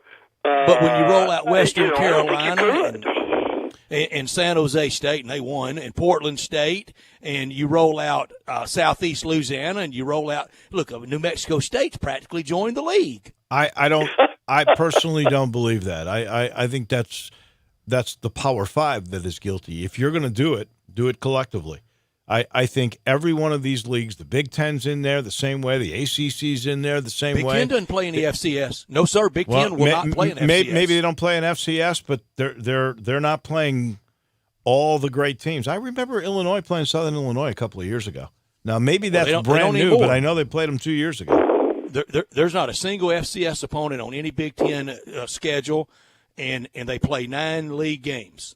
They do. They play 9 league games, and so there's 3. No, I'm sorry. There is one. South Dakota State's FCS. Yeah, I know Illinois played SIU a couple of years ago, so I didn't think that. But for the most part, they play 9 league games. And look, that affects you because we mentioned it sure does. Only league so far, and obviously it's a small sample size. We're only talking about 5 titles. But only teams that have played 8 league games have won national titles. They've never had one that's won one that played 9. Well, and I think that's another reason why the SEC at this point may never do it. Now I think there's a perception here too. 2 things about what we're talking about. One is the reemergence of Florida. And at least Auburn gives the top heaviness of the league to where it's stretched out a little bit this year, and you've got more teams. The other thing is, and I think this is what the league is trying to do next year, they're trying to get rid of that cupcake game before the rivalry games at the end of the year. And look, whether this is true or not, it differs. But the people have they go easier on the league for these games in September, for what I have seen, than the criticism the SEC gets in playing these games in November. Do you guys sense that at all? Yeah, I do. There's more blowback. There's more criticism on Cupcake Saturday before rivalry weekend than there is to one. That's what I mean. And before we let you go, Brent, we want everybody to know, and thanks to producer extraordinaire Drew, according to the Post-Dispatch in St. Louis, if Missouri were to win the East, the team that finished second would go to Atlanta. Tomorrow we got to catch up with Dave Matter. He just did that great piece at the Post-Dispatch. We got to do that tomorrow. Brent, we're glad we caught up with you today. Thank you, my friend. Man. Always, guys, and hopefully Missouri will get some positive news very soon. Yeah, we love Barry Odom. Thank you, Brent. Yep, we do. Brent Beard joining us to talk college football, and we do love Barry Odom, and he has really got his program I said it yesterday, Dave. It's just in the spitting image of Gary Pinkel, and that's the goal at Missouri. That was his guy. That was his mentor. That was his guy, and you can tell it, man. His expressions almost are just like Coach Pinkel and Gary Pinkel. A really good man. It was fun seeing him at the AutoZone Liberty Bowl last year. Heartbreaking loss for Mizzou in that, but he was here, and he's going through more health battles. We'll talk about the AutoZone Liberty Bowl at 5:30 with our friend Steve Earhart. I want to tell you about Jason's Deli. All those great salads, all those great soups, the sandwiches, the spreads, the breads, the meats, the cheeses, all at Jason's Deli at any of these locations: Ridgeway Road, Poplar and Highland, Olive Branch, and Cordova. Look, if you're making your way home right now and you want a early supper time at one of those locations, don't forget, it's not just a lunch spot at Jason's Deli. It's dinner as well. You can get it to go. You can call in right now. You can go to the app. You can go to jasonsdeli.com, and you can order, and you can take it home and watch the baseball tonight or NBA preseason. All that great food at Jason's Deli, first franchise in the nation to be trans fat free. They're all about choice at Jason's Deli, regardless if you seek a gluten-free menu, vegetarian sandwiches, healthy kids meals, or if you'd like to invent your sandwich via the build-your-own selection, you'll be delighted at Jason's Deli. I got to take you guys there and settle up on my bet on the average points for Alabama. I got to take you guys this week. I owe y'all, don't I hate to tell you this. Not that we don't love Jason's Deli, but if I recall, that was Grisanti's that this bet I'll was, do both. How about was that? placed upon. I'll take two. I'll take two lunches. I don't want you to have to extend yourself. I just go by what the original bet was. That's I'll all. take you to both. The great salad bar at Jason's Deli, catering anytime, anywhere, and if you're in the restaurant, except for Dave, you get the free ice cream. Dave doesn't, because he's a known poacher. They won't let him. No, they won't. They have security at the door now. I've been barred. They'll let Dave. All the great Keith locations. Patterson has barred me. He'll throw a technical on you. Ridgeway Road, Poplar and Highland, Olive Branch, and Cordova. Check them out online as well at jasonsdeli.com. We are back in a minute. We talk the NFL with Jeff Moore just moments away on Sports Time with Wolo and Stats. Greg Gaston and Eli Savoy get you through the midday with Sports 56 Middays. Delivered by FedEx. Weekdays from 10 till 1 on Sports 56, 96.1 and 87.7. You'll see the dedication in every single step. You'll see it in the smiles when smiles are hard to get. You'll see it in the little things that add up to success. The caring and passion are the things that we love best. Wolf Chase Limb Brace is your Mid-South provider for orthotics and prosthetics. They are an ABC-accredited facility, and their practitioners are ABC certified. At Wolf Chase Limb Brace, their services include artificial limbs, legs and arms, braces of all kinds, and custom molded inserts. You can call them today at 901-507-7821 for their location on Highway 64 in between Germantown Parkway and Appling Road, or visit them at their new location in Jackson, Tennessee. That number is 731-660-5900, or visit them on the web at wolfchaselimbembrace.com. Dedicated our life to yours. Wolf Chase Limb and Brace. Pop the top on your next party. 34 North Cocktails. Available in Memphis now. Great for Football Grove parties, around the hunting campfire, and when you get home, entertain friends. Pop a premium can of Barrel Thief. Tastes just like an old-fashioned Barrel Thief made with aged bourbon, bitters, a hint of orange, a touch of vanilla, 15% ABV. Then, for you vodka lovers, try Sneaky Pucker, a refreshing lemonade premium vodka cocktail, 12.5% ABV. Made with super premium vodka, lavender, simple syrup, and lemonade. Delicious and smooth. Let the party begin with 34 North Cocktails.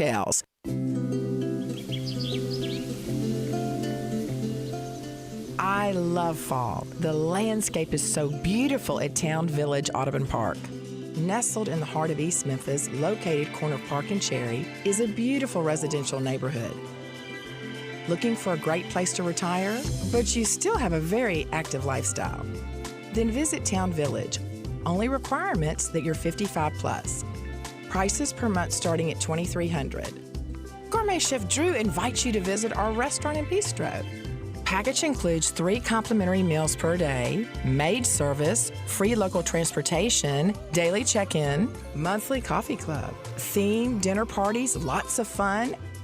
Visit us and call Daniel at Town Village Audubon Park at 901-374-7342. There's no place like home. Town Village Audubon Park. Need physical therapy but don't know where to go? Tried physical therapy but had a bad experience? Grab your physician's referral and head to Revolution Physical Therapy at the corner of Goodman and Getwell. At Revolution PT, you'll get one-on-one, hands-on therapy. Better and more thorough than just going to the gym.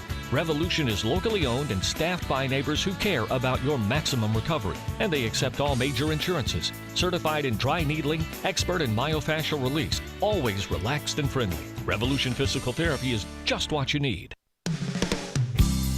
DeSoto Auto Sales specializes in late model cars with low mileage. They have the highest standards in the car industry. All of their cars are test-driven, checked out from head to toe. Unlimited inventory, every make and model. And if it's not on the lot, they'll find it for you. Walk in the door of DeSoto Auto Sales, 5704 Goodman Road. Within 45 minutes, you can test your car, get credit approval, and finish paperwork within an hour. No shortcuts at DeSoto Auto Sales. Kind, courteous employees, a down-home environment. DeSoto Auto Sales cares about your time. Lowest prices in a 350-mile radius. We're living in a world today where time does matter. Visit them online. Check out their referrals. DeSotoAutosales.com. Very proud to serve DeSoto County and other surrounding areas. DeSoto Auto Sales, 5704 Goodman Road. Call 662-890-7184. 662-890-7184. Come on down to DeSoto Auto Sales.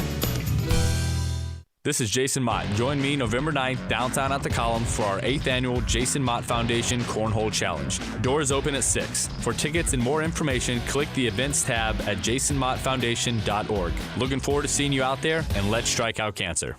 Now, more of Sports Time with Wolo and Stats. This hour of Sports Time is brought to you by Homer Skelton Hyundai. Here once again are Dave Woloshyn and Brett Norsworthy.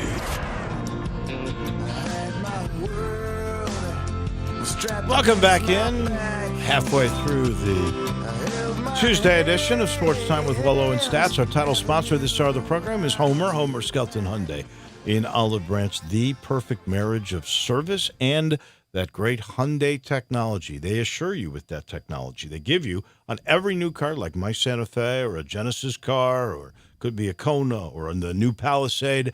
Every new car gets this 100,000-mile, 10-year limited powertrain warranty. Now, that is some kind of assurance. They got shopper assurance there, too. You need to go see Chris True. He'll tell you all about that. Go see the Certified Pre-Owned's #1 certified pre-owned car dealership in Memphis the last 11 years. That's how good those Hyundais are. Go see for yourself. See the way car business should be done by taking Lamar into Mississippi. Turn left at the very first exit, Craft Road, and you will have arrived at Homer Skelton Hyundai. Jeff Moore was so happy that his Vols finally won an SEC game, he decided to go on vacation. Way to go, Jeff. You can. Absolutely. But I know you were watching all the NFL games, and let's start with the controversy from last night. Did Detroit, in your mind, get jobbed, as Booger McFarland has insinuated? That was a tough call, and I think for any official, it's easy to look at the replay and so forth and judge, especially with the way the defensive tackle had his hand so close to the offensive guy's neck. But answer your question, I think it was not a good call. But I don't think, I think it was just, it was so close that I can see how in the heat of the moment and the speed of the moment, how it could have been misinterpreted. In situations like that, I tend to understand and kind of go with, even though we do have replay and we can slow it down, because of the way that defensive tackle continued to attack the offensive guy that way with being so close to his neck. I can see how that could get called. What about holding in that particular instance, too? I don't remember, and maybe I'm just making this up. He has grabbed the jersey and maybe the shoulder pad of that guy to get leverage. Yeah. And Absolutely. To me, that's the perfect example of defensive holding. And that has not come up in this conversation. It's all because the call was illegal use of hands, and Trey Flowers had never been called for that before. But it sure seems to me like he's holding. Yeah, that's a good point, too. It does look like it's holding, and it certainly can impact the way the offensive guy is trying to block him when somebody has your jersey or your shoulder pad the way that he appeared to have it. But again, in real time, that's just a tough call. It's unfortunate, but I think he needs to really work on his technique because it comes so close to looking like he's choking the guy that he needs to attack a different way. Yeah, he's got to lower his hands to take no doubt at all about it out. Now it was the first time he had been called for that penalty since he had been in the NFL. Trey Flowers from Arkansas and had been in New England with Matt Patricia. Jeff, across the NFL in the preseason, if we had said going into the week the games of October or October 20th coming up this Sunday, those games, the story of the new quarterbacks of the NFL would be Kyle Allen. We would all be billionaires. Exactly. Yeah, who would have thunk it, huh? No, it's great. It's great. It just shows a young man who was putting the time in and being prepared. And, when you play in the league, a lot of players, there's so many stories of guys that were backups at one time, but the guy in front of them got hurt and they got an opportunity to play and they took advantage of it and never looked back. I think when Cam is healthy, they certainly give the ball back to him. But if he stumbles, they certainly won't hesitate to go back to Kyle Allen. And it's a great story. I'm always glad to see that when young guys get a chance to play that way. The Rams made a move today with the Baltimore Ravens. This is sort of breaking news. It happened as our show began today. Yeah. The Rams traded cornerback Marcus Peters to the Ravens for linebacker Kenny Young and what we think will be a fifth rounder in next year's draft. Peters is in the fifth and final season of his contract. So, maybe the Rams. They waving the white flag? Yeah. Well, I don't know. Or the green flag. It's interesting to me. Yeah. Your sense of that trade? I've always felt Peters was a little overrated. I think his first couple of years in Kansas City, he was outstanding, but he's a little bit has been a challenge in terms of discipline. And he's the type of guy that'll make a bad play in a sensitive time in the game.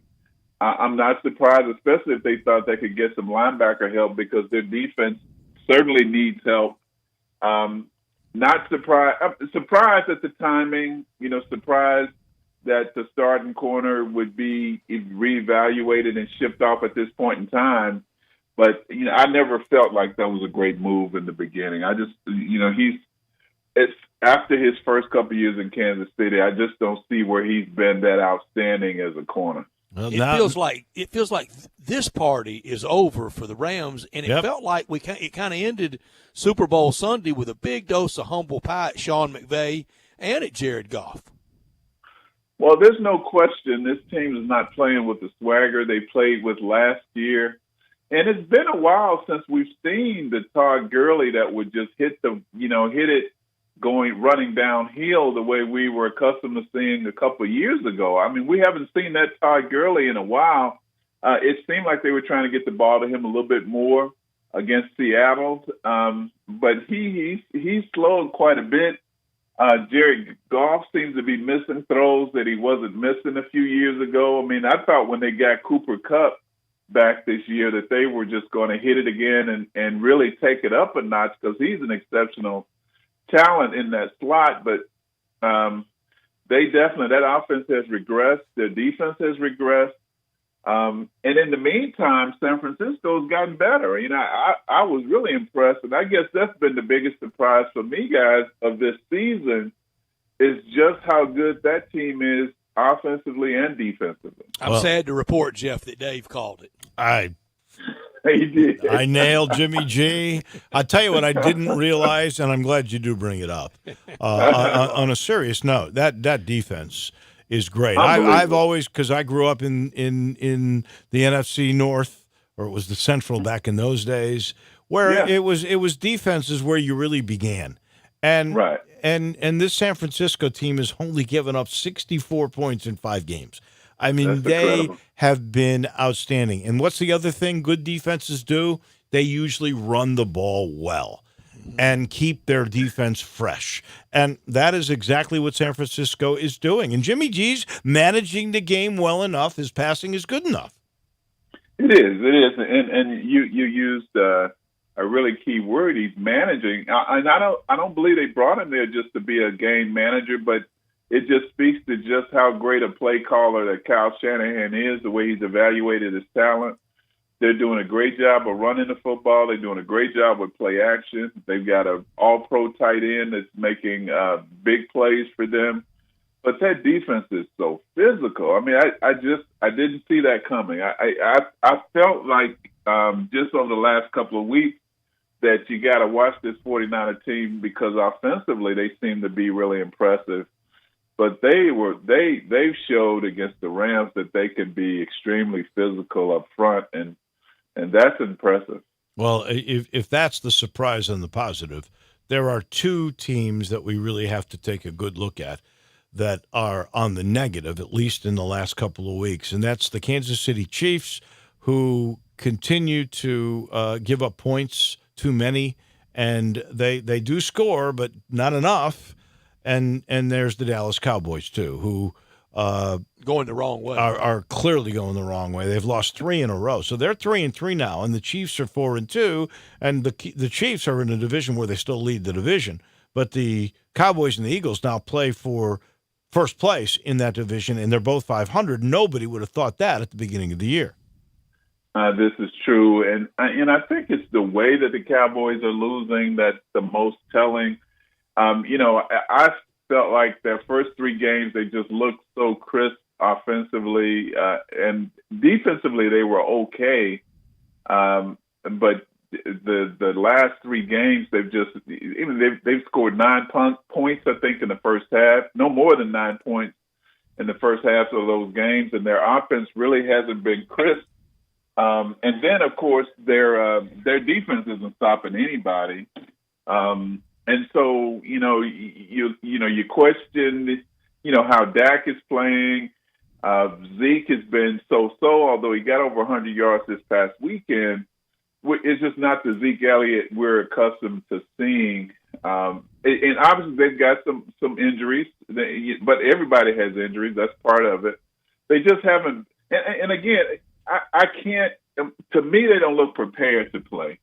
And that, to me, is a coaching issue. Ooh, you're pointing you're pointing right at Jason Garrett, who, by the way, get around it. And that was a telling shot during the game where Jason Garrett kind of ran out on the field and was trying to give some high fives or low fives to some of the players, and they just ran right past him.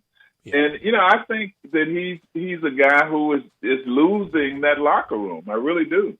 And Jeff, you reserve those kind of comments for when it's really necessary. You by playing and training by nature, you're not bombastic. I think one of the most crippling criticisms of a coach is a team is just not prepared. That and there's a lot to that. And in that soft opening, Giants, Washington, Miami really kind of insulated them from their flaws. Well, it really did. The other aspect of that, if I were a Cowboy fan, is I'd be cringing upon hearing all of this, because Jerry Jones made it very clear he would not fire Jason Garrett in the middle of this season. So that means there's not going to be some guy that comes in, fires him up, and all this talent, and somehow Ezekiel Elliott starts running for 200 yards, and Dak Prescott goes back, and the defense gets much improved because they're fired up. That's not happening because he's not firing them. Yeah, he's only changed coaches one time in season, and that was ousting Son of Bum, firing Wade Phillips, and hiring Jason Garrett. Well, I think the good news for them is that they've got enough talent on that team that they can get it turned around and get it together, and winning kind of solves those issues. If they can possibly beat Philadelphia at home, that's going to be a huge game. I think Philadelphia is, not playing great so far, and so, but those teams always play each other competitively. That'll be a game that the players themselves will get up for. They won't need their coaches to get them up for.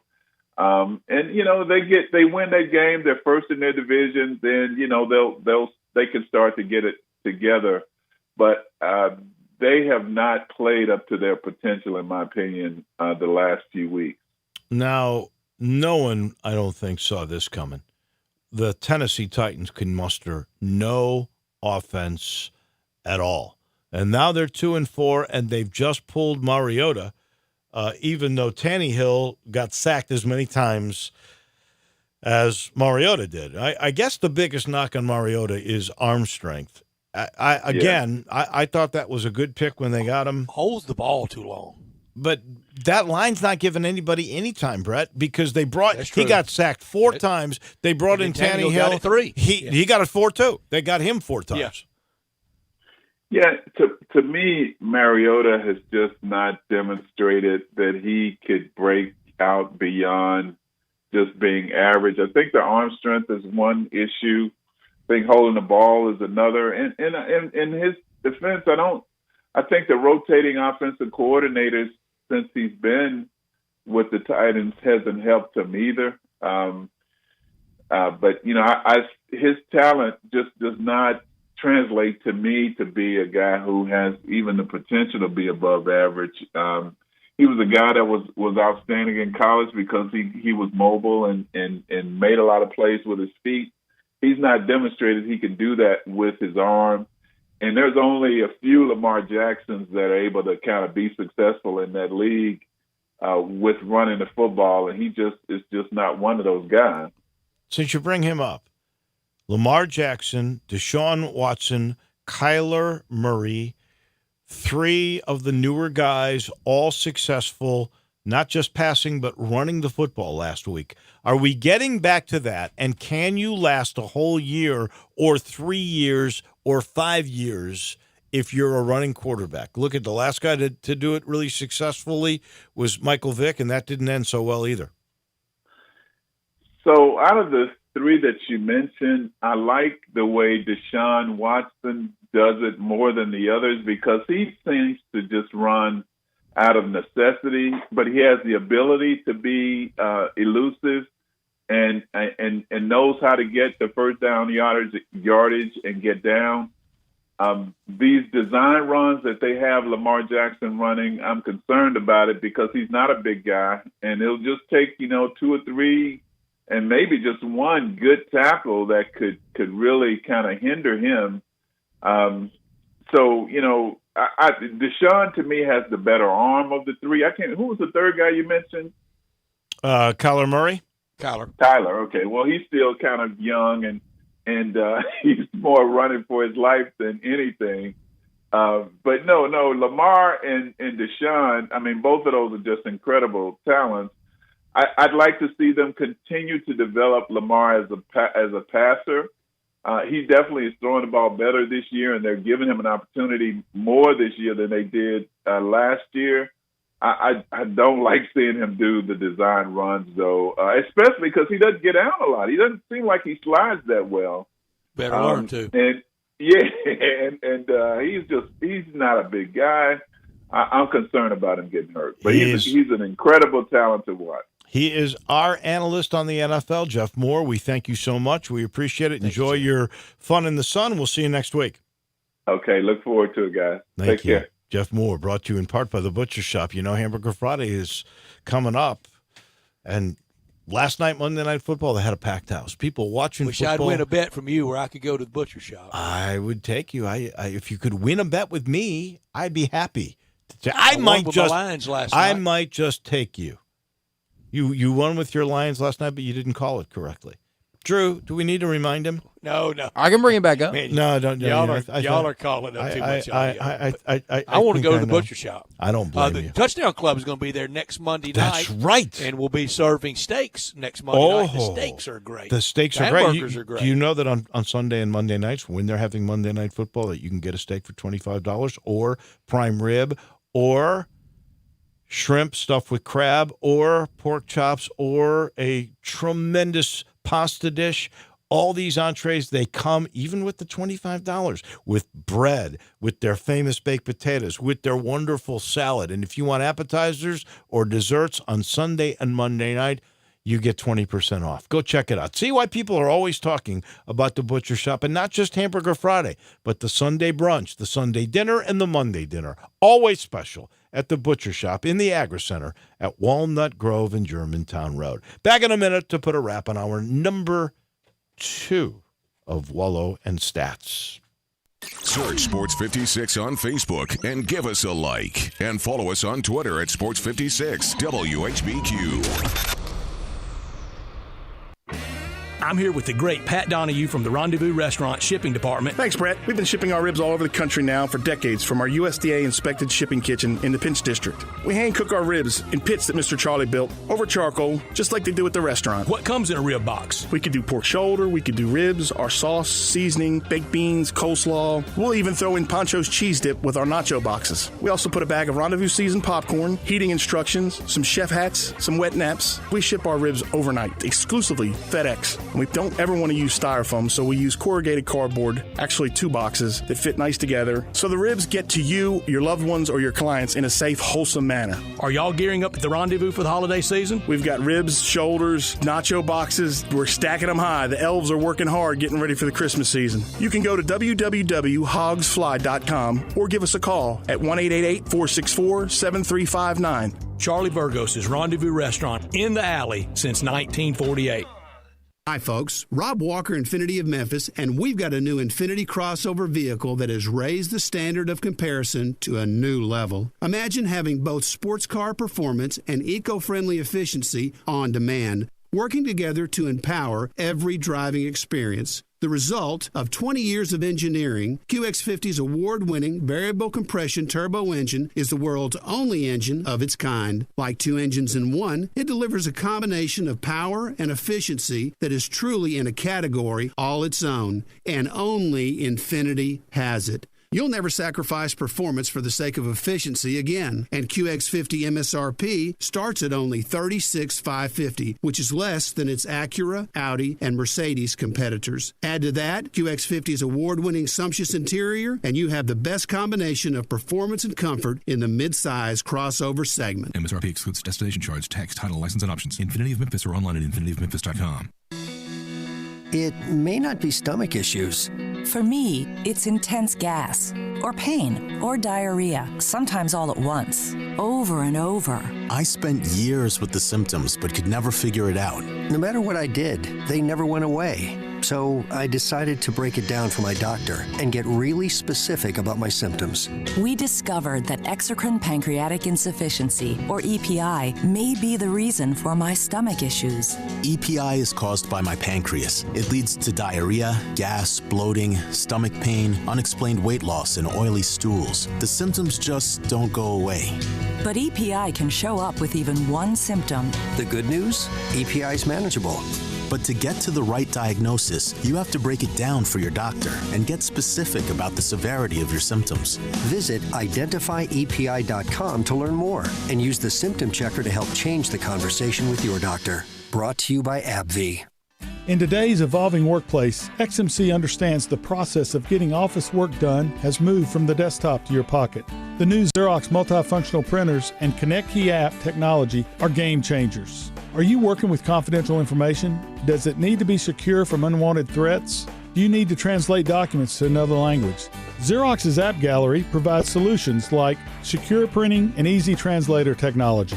XMC is the second largest exclusive Xerox agent in the U.S. with 9 locations to serve you. We've been in business for over 25 years and have received top awards from Xerox. In changing our world one experience at a time, our team's committed to doing what's right for your business. XMC is proud to be your leader in document and print management, and it'd be our pleasure to serve you. Contact XMC today at 888-814-3114 or visit our website at xmcinc.com. XMC, excellence in office solutions. Shoot for free at the newest and largest gun range in the Mid-South. Join Sports 56 Middays this Friday on the road at Top Gun, 2770 Witten Road, formerly Range USA in Bartlett. Pick up a free range pass and win a pair of Memphis vs. Tulane tickets. Top Gun, the largest indoor range in the Mid-South with over 22,000 square feet of fun and great barbecue at Ferguson's Barbecue. Carry permit classes from $75. Unlimited memberships as low as $29 a month. Top Gun, the only range in town where you can rent fully automatic weapons and shoot them on site. That's this Friday at Top Gun in Bartlett. Come shoot with us. Now, more of Sports Time with Wolo and Stats. This hour of Sports Time is brought to you by Homer Skelton Hyundai. Here once again are Dave Woloshin and Brad Norsworthy. They are going into the top of the fifth in the Bronx. The Astros lead it 2-0. Garrett Cole just got out of a jam. They had runners on first and second, and he pitched his way out of it, a place he may be pitching a whole bunch next year in could be. Yankee Stadium. Grew up a Yankees fan. Yeah, 2-0. There's a stoppage of play here, and to the best of my ability, the home plate umpire got hit on a foul ball and was trying to recover, and I don't know if the answer here is they're going to go with three umpires, or actually they got. Yeah, go ahead. I think that's the issue, Dave, and he gave everybody I'm okay, and then they played on, and I think they saw enough to think he's not okay. Yeah. And discretion always the better part here, and I think that's what they're going to do. And I'm surprised in this case, and I don't know that they don't have a substitute. I'm a little surprised myself, and usually, like for the World Series, they would have left field and right field line umpires. So you have a crew instead of four, you've got six, and that would be easy to move somebody, put on the protection, and it would be, Dave, and except go. we're bailed out now by replay. Really, all the umpires really have full yoke over now is balls and strikes. Where's Andy Fletcher when I need him now? I always thought in the LCSs they had those foul line umpires too, which would mean you'd go to a 5-man crew, not hard. And you would bring somebody, probably one of the guys that's on the base paths or the guy who's supposed to do the game tomorrow, bring him behind the plate. Dave, I can't remember. Which one of the two, I think it was American League, which one of the two held on to the umpires, especially down the stretch of the year, this time of year, wearing blazers? Oh, yeah. Well, there was always the difference. I honestly can't remember which because, I went to both ballparks in Chicago. Which one had the protection under and the other shield. one over? Yeah, and that big shield, man, you could block an incoming ICBM with that thing. Yeah. So anyway, Astros lead it 2-0 in the fifth. Last night, just going back, not to put any more strain on your heart, but it was just not a good night. I mean, Yachty on that pitch that was ruled a wild pitch. And he loafed. I don't know. He didn't move for it. Now maybe the pitch was called way up and out, and the thing went or up and in, and the pitch went out. Yeah, he might have been crossed. But he didn't move. I never seen that. And the announcer called him out properly. He loafed on it, and look, he did. But I don't care. Even in the day of that big old shield, if you didn't wear the cup and you had that shield, you know where that foul ball was going. Yeah. The announcer, I believe, was Ron Darling, and I got to tell you, I like Ron Darling. I think he does a heck of a job. You agree or disagree? Mostly agree. Okay. That's 2 hours in the books. We got to take a break. I'll let you know this portion of the show is brought to you by Eflin Insurance. That's Matt Eflin, and his main office is in Bartlett, but they've got offices all over the place. And the great thing, honestly, I like bragging about Matt, because Matt's a young guy, and yet he's been in the business in this market for 20 years. I mean, he graduated for the U of M, and he went to work, and he has built this thing up, and he's just really good. He specializes in all types of insurance needs. If it's personal insurance or business insurance, he's on top of it. He's got all the product. He collaborates with you, and this is the way he does it. He has a unique one-on-one approach. He evaluates each individual's insurance needs. If it's personal, he'll talk to you about your family and where you're going in life and what you think is important. Business, same thing. What are your goals? What's really important to protect? And he's got the product, and the collaboration makes you feel secure and safe. If you'd like that personal service and some quotes, here's his number, 757-2315. 901-757-2315. That's the Eflin Insurance Group. biggest office is in Bartlett on Stage Hills Boulevard. 2 hours in the books. Back in a minute, we'll talk Shield with Bo. That's Bo Marchant on the NFL. That's next on Sports Time with Wolo and Stats.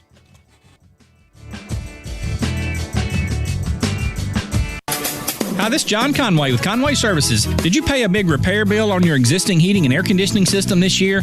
Is your energy-guzzling heating and air conditioning system on its last leg and you think it's worth nothing? Good news, it's buyback days at Conway Services. We'll buy back your repair bill this year up to $1,500 toward the purchase of select Carrier Infinity systems. That's right, we'll buy back your repair bill up to $1,500, even if we didn't do the repair. Just show us your repair receipt from any company and we'll buy your repair back. If you didn't have a repair bill this year, we'll give you up to $1,500 trade-in on that old energy-guzzling system toward the purchase of select Carrier Infinity systems. When air conditioners get old and inefficient, the cost of repairs and high utility costs could almost pay for a new system. So call Conway Services, the Mid-South's premier heating, cooling, plumbing, and electric service company at 384-3511. And the first 30 callers with a 10-year-old heating and air conditioning system will come out and inspect it absolutely free. Call 384-3511. Conway Services. Call Conway today. And now more Straight Talk from Straight Talk. The big wireless guys try to saddle you with expensive wireless plans because that's how they earn big commissions. Saddled? What am I, a horse? No, you are not. That's why with Straight Talk Wireless, you get our unlimited plan for just $45 a month with 25 gigs at high speeds. No contract, no saddle. Oh, like a wild wireless stallion. Uh-huh, sure. Switch today and get America's best networks for up to half the cost. Straight Talk Wireless, everything for less. Savings may vary. See straighttalk.com. Hey everybody, this is Coach Penny Hardaway. There's a comfort in being home, and to me, comfort food and family makes Memphis the place to be, along with having the best basketball fans in America. I like pulling into Corky's and getting one of their family party packs. How can you go wrong with pork, beans, slaw, sauce, and buns for only $5.99 a person? It is so easy. I can call ahead, order online, or just pop in. Tailgating can't get any easier. Tell them Penny sent you. Encore flavor, Corky's barbecue. Did you know nearly 40% of men under 40 and over 75% of men over the age of 40 experience sexual performance concerns? At the Memphis Men's Clinic, their experienced physician performs a comprehensive evaluation that determines which specific issues may interfere with your sexual performance. These issues can vary and range from anxiety to medical issues, low testosterone, or erectile dysfunction. The Memphis Men's Clinic has evaluated hundreds of men of all ages over the years and reestablished a normal sexual life. The Memphis Men's Clinic will work aggressively to resolve issues and allow you to restore your sexual health and overall well-being. That's the Memphis way. If you're 20 years old or 90 years old, come and get cared for the Memphis way. Treatment that's based on your specific needs after a professional clinical evaluation by their experienced board-certified physician. Call the Memphis Men's Clinic today at 901-443-0475 or visit memphismensclinic.com. Shoot for free at the newest and largest gun range in the Mid-South. Join Sports 56 Middays this Friday on the road at Top Gun, 2770 Witten Road, formerly Range USA in Bartlett. Pick up a free range pass and win a pair of Memphis vs. Tulane tickets. Top Gun, the largest indoor range in the Mid-South with over 22,000 square feet of fun and great barbecue at Ferguson's Barbecue. Carry permit classes from $75. Unlimited memberships as low as $29 a month. Top Gun, the only range in town where you can rent fully automatic weapons and shoot them on site. That's this Friday at Top Gun in Bartlett. Come shoot with us. If you're an outdoorsman and love all things hunting and fishing, be sure to listen to Sports 56 Saturday mornings at 6 a.m. for Outdoors Today. Brought to you by The Gun Store, 6920 Winchester in Memphis. Outdoors Today is a one-hour show hosted by veteran Mark Tobin and a group of respected outdoor-loving guests. Outdoors Today is dedicated to bringing outdoorsmen tips and techniques and tactics to help with your hunting and fishing in all seasons. Saturday mornings at 6 on Real Sports Talk, Sports 56, 87.7 and 96.1 FM. We are Sports 56 WHBQ Memphis, WIVG-FM Tunica Memphis, and WPG-FLP Memphis, Flynn Broadcasting Stations. Welcome back to Sports Time with Wolo and Stats. This hour of Sports Time is brought to you by DeSoto Auto Sales. Here once again are Dave Wolosian and Brad Norsworthy. Bo Marchant joins us from collegetopro.com. He joins us every Tuesday at this time from Youngstown, Ohio in the great Midwest, where he covers the Steelers and all the NFL. A lot of the Cleveland Browns covers a lot of college football in that area, and an avid marathoner as well. We got to get his take on the marathon. Oh yeah, let's do that. We got to. We will do that because he is an avid runner. I think Bo this last weekend participated in an ultramarathon. But first, I want to tell you about DeSoto Auto Sales. They bring you this hour, and they specialize in late model cars with low mileage at DeSoto Auto Sales on Goodman Road, 5704 Goodman Road, 662-890-7184. Very proud to serve DeSoto County and the surrounding area. Check out the referrals at DeSotoAutoSales.com. All their cars test-driven, checked out head to toe, unlimited inventory, every make, every model. If it's not on the lot, they'll go out and find it for you. DeSoto Auto Sales, where you're treated like family by kind, courteous employees, laid-back atmosphere, no high-pressure sales, but they care about your time, and they give you this promise, the ultimate car experience promise, because they know we're living in a world today that time matters. You go down to DeSoto Auto Sales, you walk in, meet your sales rep, test drive your car, do the paperwork, credit approved, you're out in about 45 minutes at DeSoto Auto Sales on Goodman Road. Come on down to DeSoto County for that town and country experience at 5704 Goodman Road at DeSoto Auto Sales. We are joined now by Bo. All right, so you are the ultramarathoner. 50-miler this weekend, right, Bo? Yes, sir. All right, so with that in mind, the miles. Kenyan Kipchoge, is that his name, who ran the first sub 2-hour marathon, which is like 26, 4.5 minute miles, something like that, 4:31. Yeah, 4:34 pace he was on. Now he had guys like you, really good runners, who were pacing him. Every 2 or 3 miles they changed and they got a new rabbit. He also was on a course that was handpicked that had little wind resistance. And the best thing, the pace car had this laser, which was showing him the greatest path he should take on the run. But he still ran. That would be the easiest way for him to go, but he still did it. Do you think that's legit? It's borderline. You know, is it legit as just saying signing up for the the New York Marathon and going sub 2 hours? No, but he did it. I mean, he did do it. And you might have had a little help, and you had your pacers, and they were in unison. They actually made a V in front of him, like flying geese, and they made it aerodynamically quicker, and they ran on the green line to keep him, the wind off him. At the end of the day, though, you do it. Put it this way, he's absent of him, there may be one other human out there that could possibly do that. Everything that went into it to make it happen, but at the end of the day, just an astonishing feat, something that, in terms of athleticism, it is like going to the moon. Yeah, we've come a long way from Roger Bannister, and we know how big that was. And Dave and I remember, it was something to watch Kip Keino from Kenya in the 70s. It was like this guy. They don't even breathe hard. Marty LaCour and Jim Ryan and a lot of the great long distance runners, and Dave Waddle, who has the Memphis connection, was a distance guy. It was I love those athletes. So tell me this: New York or Boston? Will it ever happen sub 2 hours? Oh, I think so. I think just the way that.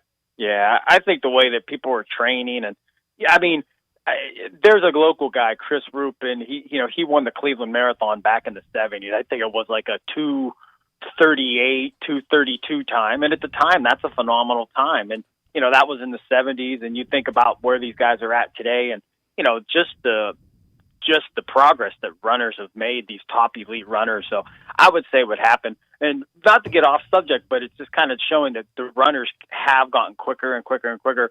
There's a great documentary I watched on Netflix about throwing the baseball, and they go back to the Bob Feller days and to the guys of today. And no matter how much bigger or stronger or all the techniques, basically you can only throw a fastball so fast. You're never going to get a guy throwing 131 or, and it's kind of an amazing, they showed all the evolutions of all these other sports and what, and how everything has kind of gotten so much more advanced. But when it goes back to throwing a baseball, you're pretty kind of, you're kind of where you're at. There's not going to be this dynamic jump and kind of, people just whizzing these things. Well, at some point, just because we're human, there is going to be a limit where you're not going to be able to go any faster unless we continue to grow bigger and stronger ourselves, or somehow our ability to oxygenate our blood in some rare condition. As some guy, they used to say that Lance Armstrong had a bigger heart capacity. Well, we know what was causing that a little bit. But anyway, but bottom line is there is going to be some limit. But I think that this one is within it. Now we know because he did it. So it's within reach. And somebody at some point, Boston's a difficult course, but there's going to be Chicago or some flatter course where somebody will break legitimately in competition that 2-hour marathon. I got to see it because that's something to go just to see it and walk and drive that and know that's where those guys and gals are finishing. Yeah, that's amazing feat. Amazing feat. All right, back to your other expertise. That would be the National Football League. We had controversy last night with some bad calls, and the NFC North, my heart and soul division. That seems to be maybe a good division, maybe not a great division. What do you think after last night? Is Green Bay as good as you think? And were they very fortunate last night? Did the Lions get jobbed?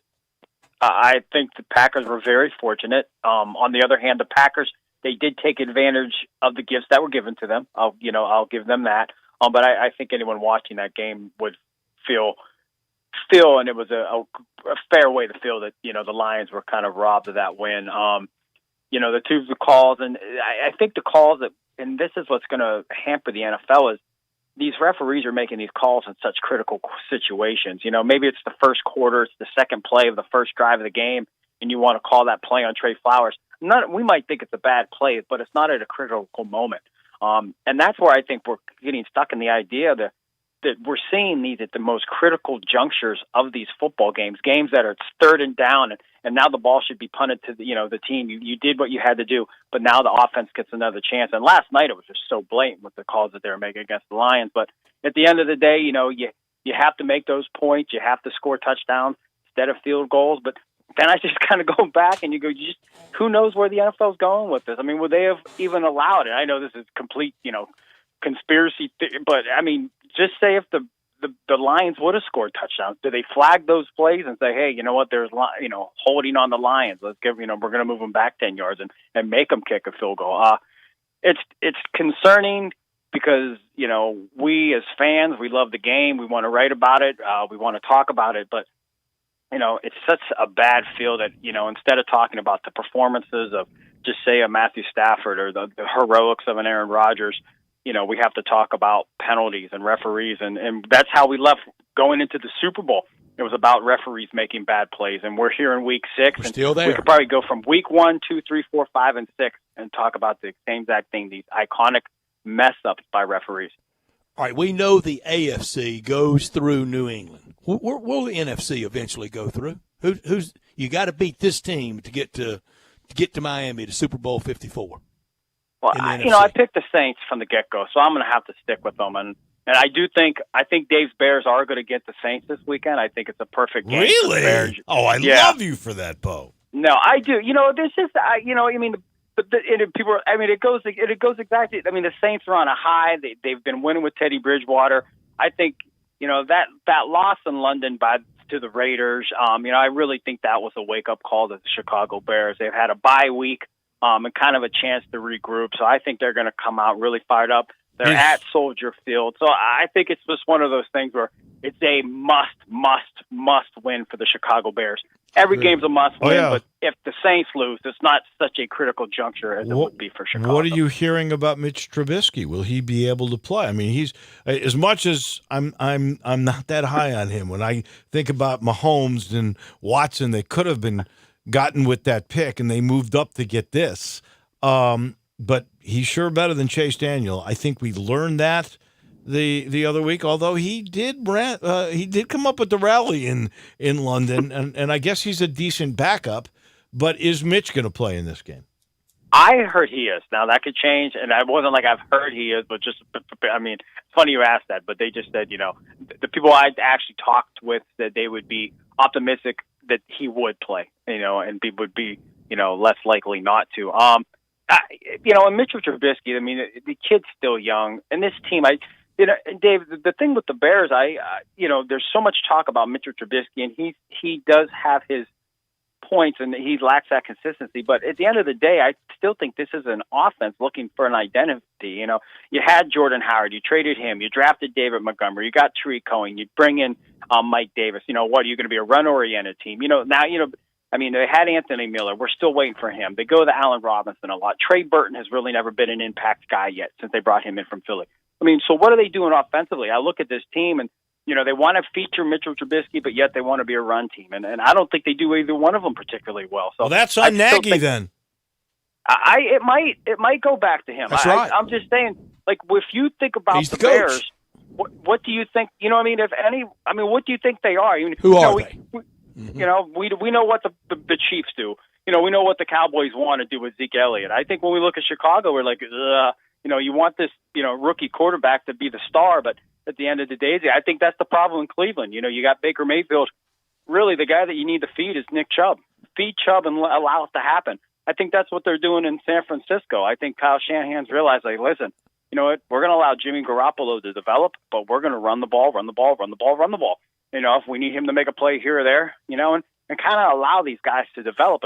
Even Garoppolo, he's had a long tenure in the NFL, but, when it comes to career starts, he's on a one season, 15, 16 games career-wise. So, he's finding his way. And I think these teams, wanting to throw so much on a lot of these quarterbacks, I think they should just kind of calm expectations, allow things to build around them, and then let these guys develop with it. But I think a little bit too much of a burden for Trubisky at this point. I don't think the offense is there for him to carry it. I think they need to help them, carry each other a little bit, and then that team will kind of get better offensively. I'll tell you who I think we should start considering for being the team to really look at in the NFC, like we look at New England in the AFC. And as much as I hate to do this because I'm not a Pete Carroll fan, but Russell Wilson is having an MVP-like year, and your team usually goes the way your quarterback goes, and Russell Wilson's pretty terrific. Where is Seattle in all of this? Real good at home. Yeah, I'm actually. This is the first. Well, so far because I've been. I go back to me picking Pittsburgh and Atlanta last year as my Super Bowl contenders. I said the Rams would win the NFC West, but the Seahawks would represent. They would play in the NFC Championship game. I think Seattle's right where they should be, and I think everyone's out there. Russell Wilson is playing at an extremely high level, MVP level, doing everything he can, making plays with his feet, with his arm, and they have a ground game, a la with Chris Carson, like they did back in the day with Marshawn Lynch. They're right there. I told you when they made that move to get Jadeveon Clowney before the season, I think that just sends a signal to the locker room that we're in a win-now moment. We believe in this roster, and we're going to do everything we can to get this team to where we need to be. They brought in Frank Clark over the offseason, so they bolstered that line. They got Ziggy Ansah. So, they really are going all in quietly. It does, you don't look at it like these are giant moves, but those are pretty, impressive moves to put on your defensive front. And I just think that makes the locker room and everyone in that building feel that, hey, the front office, the coaching staff, the scouts, everyone believes on this team, and we're going to put it on the field. And I seeing them, when they beat the Steelers in Heinz Field, I did my interviews on the Steelers side, and then I went and grabbed a couple interviews on the Seattle side, and just a great atmosphere in the locker room. You get that sense. You're around these guys, you kind of get the sense of, where their mind's at. And that's why I was so shocked when they did lose to the Saints the next week, because I was like, man, I can't, I was thinking to myself, when is this team going to lose? They might go, 7-8-0 before, they run into a roadblock. But, maybe they got too excited and, the Saints knocked them in the mouth, but, they got back on track. But it's a long season. And, some questionable calls in Cleveland. I have to give them that. Some questionable calls in Cleveland where, maybe they shouldn't have walked out of, First Energy with the victory. So it's a long year, but Seattle's right where they need to be in a very tough division. So if you got those wins underneath you already, it's a good place to be.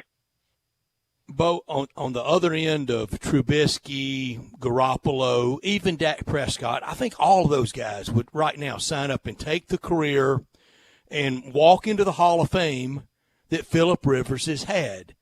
but it's without any big signature winning moments. It's a lot of statistics. It's some good wins, but signature wins. And we know where they come from, either late in the year to be the 1 or 2 seed. He hadn't had many of those, or in the playoffs, and he hadn't had many of those. This weekend he comes back to his home area. He's from North Alabama, not far from Nashville. Usually a lot of his family and friends there for the game, and it may be the last time he's this close to home. The story on Phillip Rivers, it ends in Canton, doesn't it? Statistically, yes. And I would be shocked if he doesn't earn his right into Canton. I know they showed those stats where, nobody's played so many games or yards, whatever, without having a Super Bowl appearance. And I don't think we could ever look back and say, hey, the reason they lost these games in the playoffs is specific because of lack of effort by Phillip Rivers. It's a team game, and you do want a quarterback that gets it done, and that's how the great ones are, earn their praise as the greatest quarterbacks. But at the end of the day, I think he's gritty. I think he's tough. He's fiery. He is a winner, and it made me think of Eli, because when Eli finally got, they benched him for Daniel Jones, and we talked about, is Eli a Hall of Famer? And then so many people on the outside they just talked about the 5 wins, a couple playoff wins. If we're going to go down we can't say, well, these were the 5 games that Eli won, or these are the games that Phillip Rivers won. It takes a career to have that career, and he's been a winner, and he's put in San Diego and a lot of places, and they've just been unfortunate to play one in an error with the Patriots. And I think every other AFC coach would kind of admit to that absent of Manning and Brady, you were you're just a bad time to play, because these guys were so dominant, kind of sucking the life out of all the opportunities to play in the big game. But I think he's a Hall of Famer. When you look at resumes, Eli's got 2 Super Bowl rings. You can't take that away, and that's part of it. And Phillip doesn't have that. He's got longevity. He's got decent numbers, but not many, as you say, Brett, significant wins. And I'll tell you, it irks me. He's got great numbers. if we're making a case for Phillip Rivers, we just inducted into the very first class of the Memphis Sports Hall of Fame Isaac Bruce. Isaac Bruce is the number 3 all-time leading receiver in the NFL. He is also a guy who played in a Super Bowl. How come he's not won in? a Super Bowl? Yeah, won a Super Bowl. It's criminal. I think, I look at Isaac Bruce. I think Isaac Bruce should be in. Again, to me, James Lofton being in, I just think there were points. When I look at a guy in the Hall of Fame, I think, wow, like Isaac Bruce is playing in this game. He can change the way this game's going to outcome. I've watched football, and I'm not the greatest football mind. I'm just a guy who writes about it and is a fan. But at the end of the day, growing up, I never remember, James Lofton's in the game. It was time that, oh, wow, he's going to light the thing on fire. He just had a long, long career. I think Isaac Bruce like brought Andre that Reed. pulse. I think he brought that energy where you were going to fear him. And, at the end of the day, he played in one of the greatest offenses we ever seen. So I think that kind of goes with it. You got him and Torrey Holt and Falk and Warner, Pace and, Oz-Hakeem. It was just fantastic. Ricky Proel, a lot of weapons on that team. But at the end of the day, the numbers, I think we have to change our mindset, too, knowing that all the numbers that these guys are going to start coming in to the Hall are going to be such advanced numbers to all the guys that have come before them. Is that fair? I don't know, but that's just where we're going to be. Especially when it comes to passing and receiving yards, these guys are going to have astonishing numbers. All the listeners out there, get your history books out, go on, Pro Football Reference or something, and look at the numbers of some of these Hall of Fame receivers I'm there now. that are in the league. I'm there now, and I'm there now, and Isaac Bruce is 5th all time in receiving. Jerry Rice, now go to the Larry Hall of Fitz, Fame guys. T.O. He probably has more numbers and than Randy Moss in Swan front and of him. Stallworth combined. Oh, it's not even close.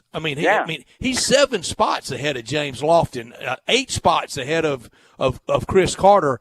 He's 11 spots ahead of his teammate Torrey Holt, who's not in the Hall of Fame either, and he is 12 spots ahead of a guy that I think his career and his style of play was very comparable to, and I mentioned him a minute ago, Andre Reed. Andre Reed's another guy. Yeah. I just think, honestly, they just don't give enough respect to the Rams, or at least of that era, who spent a good portion of it in St. Louis, and they just Kurt Warner got it. Marshall Faulk did. got it. Orlando Pace got it. Why? I mean, and Isaac Bruce, kept his nose clean. He's no problem. No, and he's you great. guys remember early in his career, his hamstrings were. I mean, you thought maybe he would become a bust and it would never happen for him. I mean, early in his career, I mean, he missed games and time with those hamstrings, and lo and behold, I remember reading about it and how the extent that he went to kind of doing all these things to get himself right and healthy and kind of avoid those hammy injuries. And he was, like I said, I mean, he was tough. I mean, we all know what he did. And again, these receivers, they're going to have big numbers. I mean, I put it this way? I mean, how can you not put him in, compared to some of the other guys? I mean, I would put him in before Andre Reed, and Andre Reed's already in there. He is Beau Marchant from collegetopro.com. He is one of our guys on the NFL. We talk to him every week. We always enjoy it. Thanks, Beau. Have a great week. I'm glad your Steelers are still in it. Hey, and you're going to be happy. I'm telling you, your Bears are going to be victorious this weekend. I will be texting you if you are correct. Thank you much. That is good to know. This portion of the show brought to you by Homer. It's good to know about Homer Skelton Hyundai. Our Bears? Yeah, always, I don't Dave. blame you for getting off the Jacksonville Jaguars. Dave, you know that was 2 just and radio 4. frivolities. Oh, come on. That was summertime. How can I ever funsies. take you seriously if you keep waffling on me? Dave, you know when I'm serious. Tell us about Homer, Dave. You know when I'm serious. I don't know if I can now. I'm laughing so hard. But that's no laughing matter. It's serious matter when you're talking about Homer. Number 1 certified pre-owned dealer in Memphis, 11 years in a row and going on 12. And it'll get there. They'll get there because they love Hyundais. And all the new Hyundais, you got to love those too. 10-year, 100,000-mile limited powertrain warranty on every new Hyundai like my Santa Fe. This place, it's the perfect marriage of technology and service. Ask about the shopper assurance that includes transparent pricing, flexible test drive, in and out when you buy, and you will. And then when you've got any kind of buyer's remorse, once you've bought that car, it didn't feel right this last 3 days. You have 3 days to change your mind, the 3-day worry-free exchange. This is the way car business should be done. All you got to do is get to Homer Skelton, Hyundai in Olive Branch. We are back, and we talk with the Big Cheese, the head honcho of the AutoZone Liberty Bowl, and getting on halfway through this college football season. Who's coming and what else we can think. Oh, and replay. Got to get his take on replay, too. That's next on Sports Time with Wolo and Stats. Get happy with Johnny Radio's Happy Hour. Weekday afternoons from 1 till 3 on Sports 56, 96.1, and 87.7. It may not be stomach issues. For me, it's intense gas, or pain, or diarrhea, sometimes all at once, over and over. I spent years with the symptoms but could never figure it out. No matter what I did, they never went away. So I decided to break it down for my doctor and get really specific about my symptoms.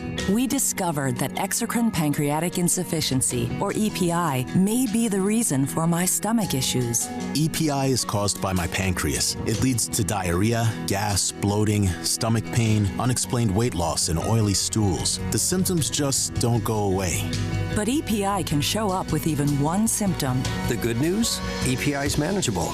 But to get to the right diagnosis, you have to break it down for your doctor and get specific about the severity of your symptoms. Visit identifyepi.com to learn more and use the symptom checker to help change the conversation with your doctor. Brought to you by AbbVie. At First Bank Mortgage, their core purpose is to help you get to a better place. That better place may be a lower monthly payment, that vacation you thought was impossible, or getting into a home with a fenced backyard where your kids can play. To get into your better place, First Bank Mortgage makes decisions right here at home. Dedicated to helping you get to your better place, First Bank Mortgage. Call Daniel Mooney at 901-462-0145 today. NMLS 741022. Equal housing lender. If you're going on vacation, making a college campus visit, or if business takes you out of town, There's just no better place to board your dog than Barks and Recreation, 965 Reddick Cove between Bud Davis Cadillac and the Blue Plate Cafe in East Memphis. Boarding, daycare, grooming, we have the best of everything at Barks. Indoor-outdoor kennels so your family member can go in and out as they please. Indoor and outdoor play areas.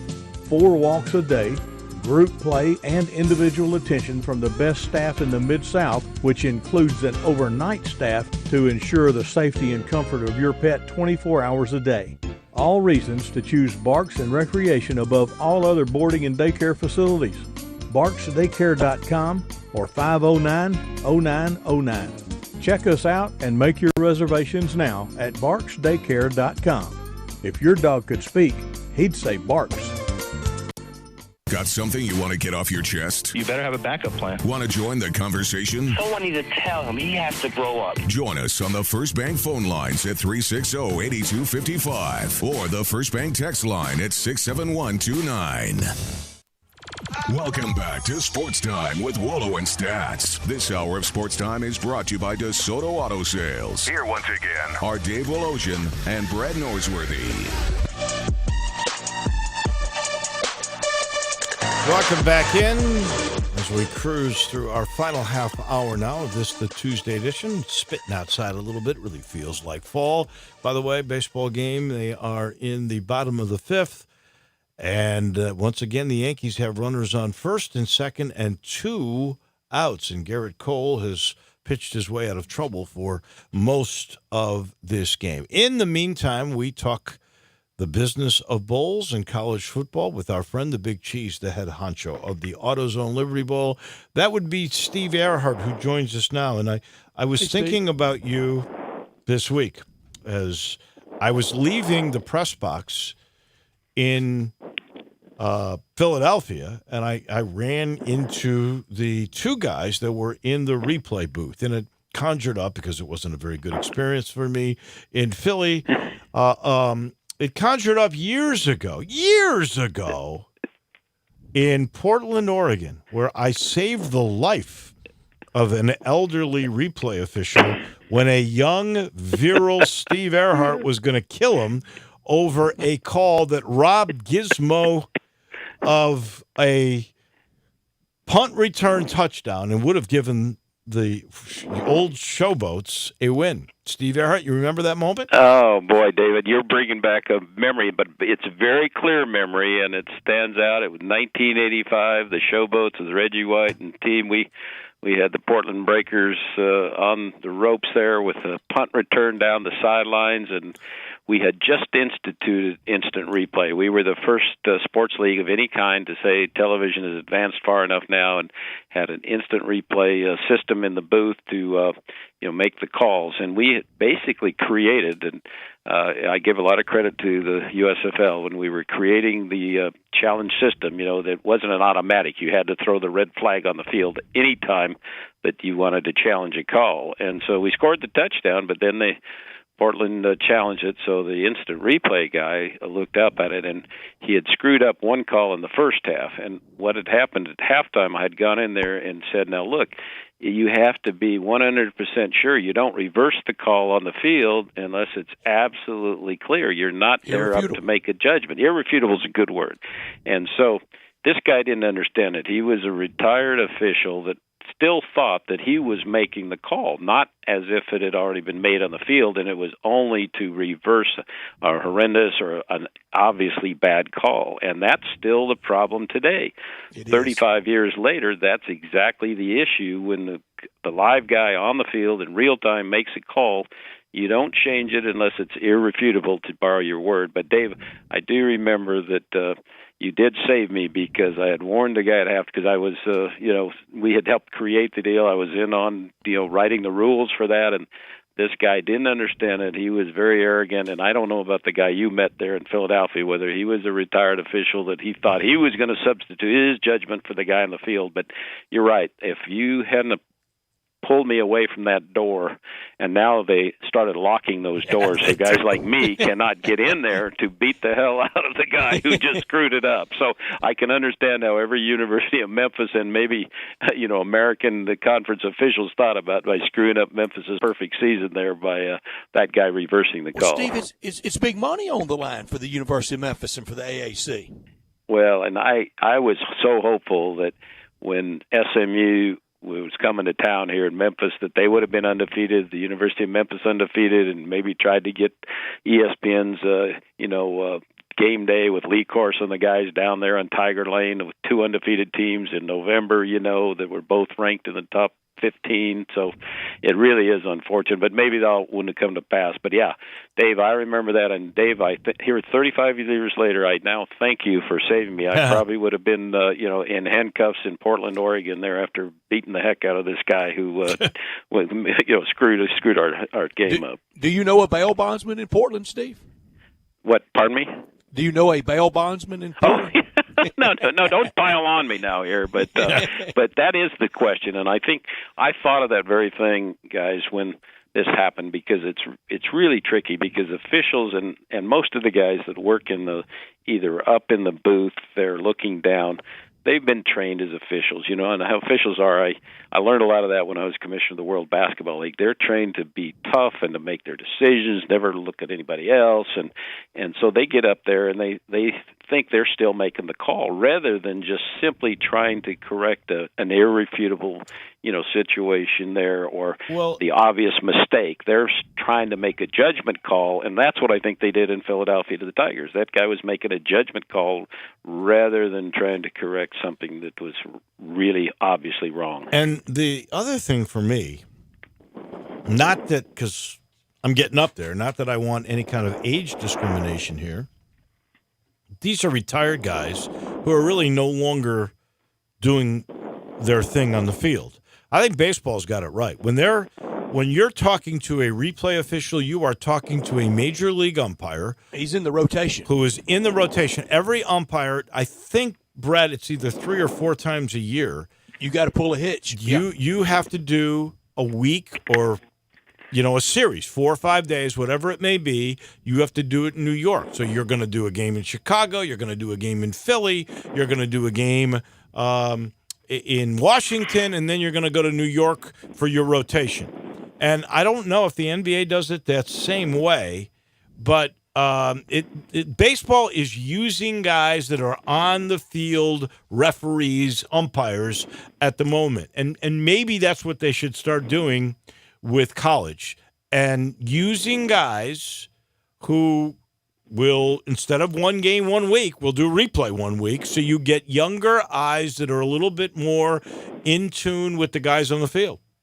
That's a great point, David, and I think that's how it has evolved since 1984 and 5 when we debuted instant replay. And I remember the NFL, that'll never work. We're never going to do that kind of thing. And how stupid it is to throw a red flag out there. And here, 35 years later, they're still doing exactly that. But the systems have matured where the NBA, and I think all Grizzlies fans see when they go to a replay, it's back in Secaucus, New Jersey, in that whole movie or video studio where they've got a bunch of different angles, and they're looking at that, and they're away from trying to overrule the guy on the field. And the SEC, of course, they got plenty of money. They've built a big video studio down in Birmingham, and they don't have one guy up in the booth like many of the leagues do. And that's what I understand you had in Philadelphia, where you had a guy up there. So it has evolved, and I think the more investment they can make in the technology. But the key thing, I still think, is having the guy who's in that position, or that couple of guys, to understand the dynamic. It's not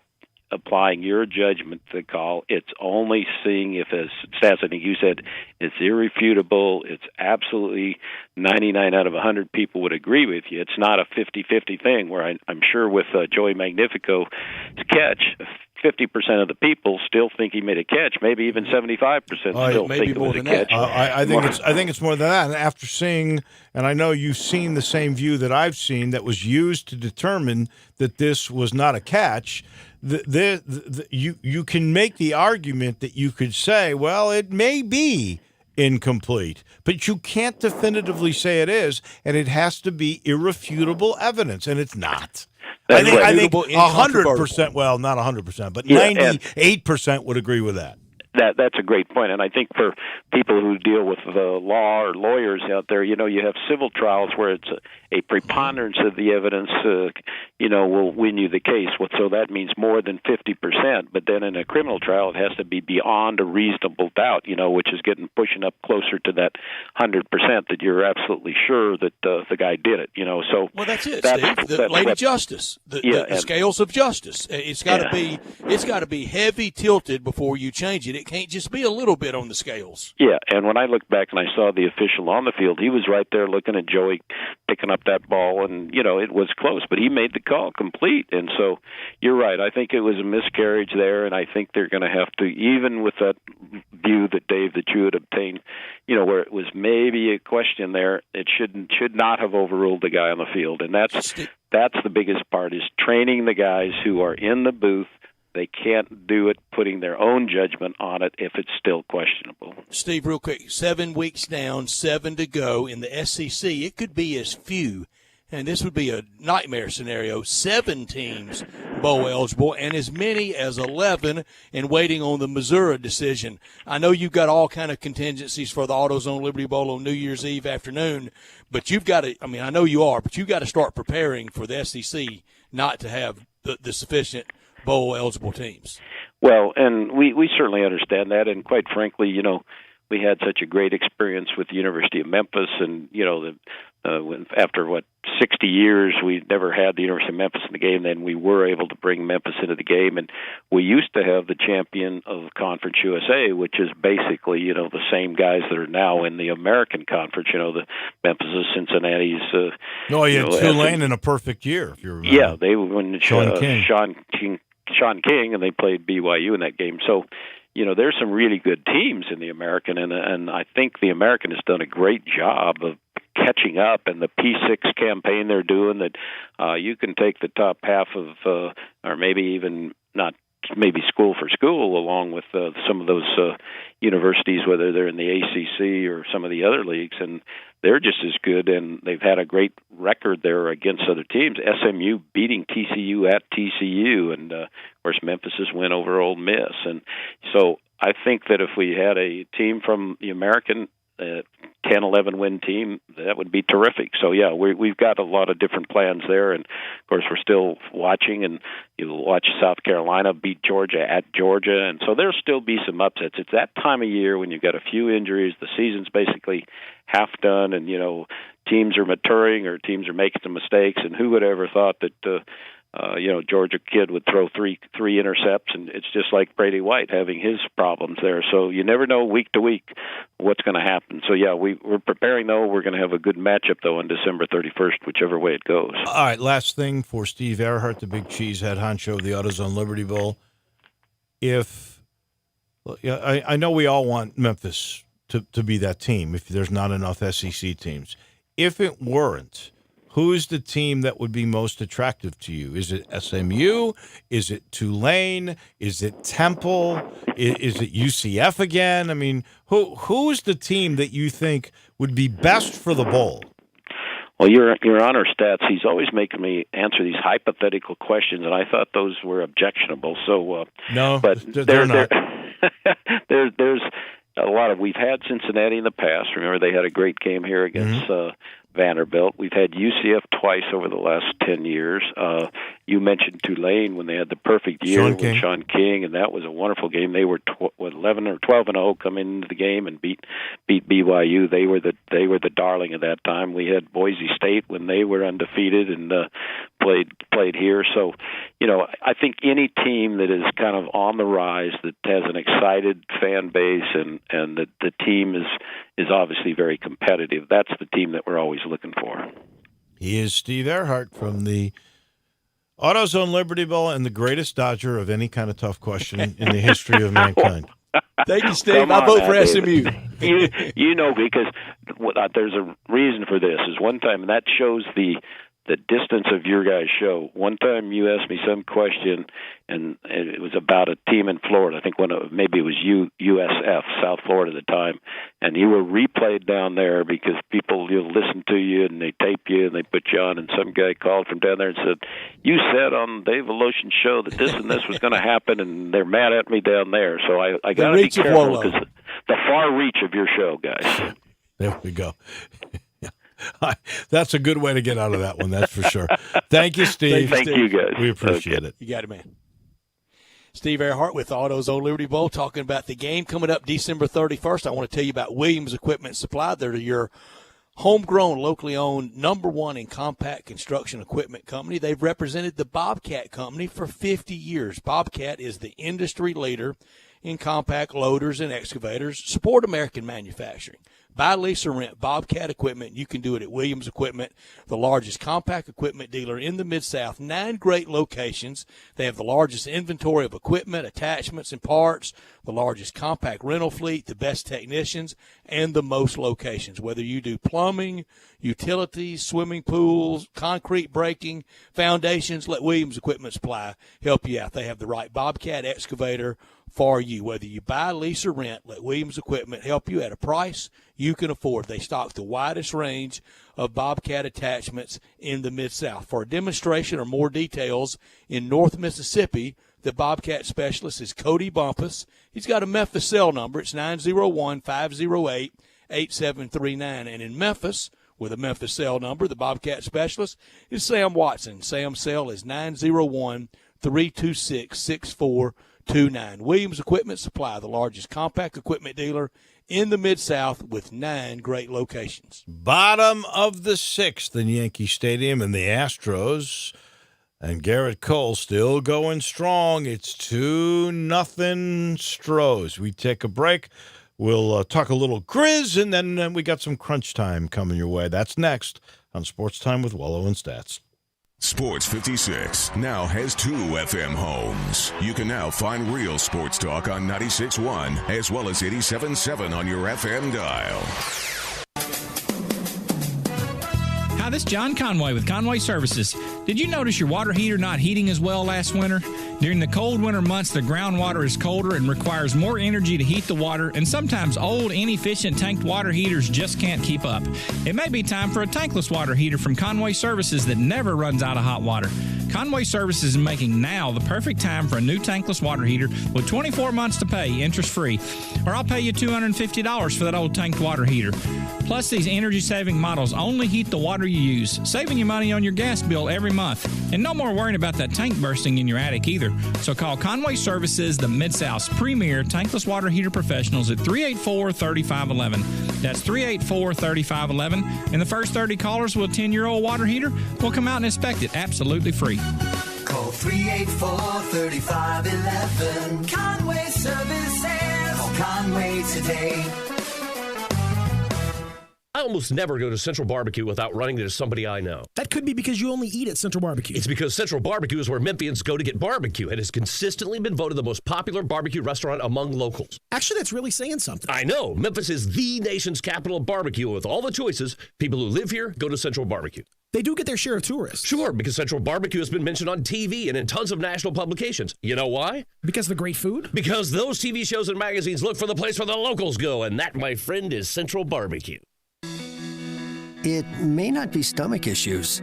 For me, it's intense gas, or pain, or diarrhea, sometimes all at once, over and over. I spent years with the symptoms, but could never figure it out. No matter what I did, they never went away. So I decided to break it down for my doctor and get really specific about my symptoms. We discovered that exocrine pancreatic insufficiency, or EPI, may be the reason for my stomach issues. EPI is caused by my pancreas. It leads to diarrhea, gas, bloating, stomach pain, unexplained weight loss, and oily stools. The symptoms just don't go away. But EPI can show up with even one symptom. The good news? EPI is manageable. But to get to the right diagnosis, you have to break it down for your doctor and get specific about the severity of your symptoms. Visit identifyepi.com to learn more and use the symptom checker to help change the conversation with your doctor. Brought to you by AbbVie. I Buy Houses, 901-406-1101. That's 901-406-1101. I Buy Houses. I Buy Houses will buy a house in any area, in any condition, and yes, it's guaranteed to close in 5 days. If you need to sell your home quickly, call 901-406-1101. If you've been through a divorce, if you lost your job, if you're tired of renters, I Buy Houses can get you your money quickly. I Buy Houses will buy your home in Shelby County, DeSoto County, Memphis, Bartlett, South Haven, Horn Lake, Olive Branch, anywhere and everywhere in between in any condition. And yes, they're open 24 hours a day, 7 days a week. I Buy Houses, 901-406-1101. That's 901-406-1101. Grab that pen, 901-406-1101. I Buy Houses. Welcome back to Sports Time with Wolo and Stats. This hour of Sports Time is brought to you by DeSoto Auto Sales. Here once again are Dave Woloshin and Brad Norsworthy.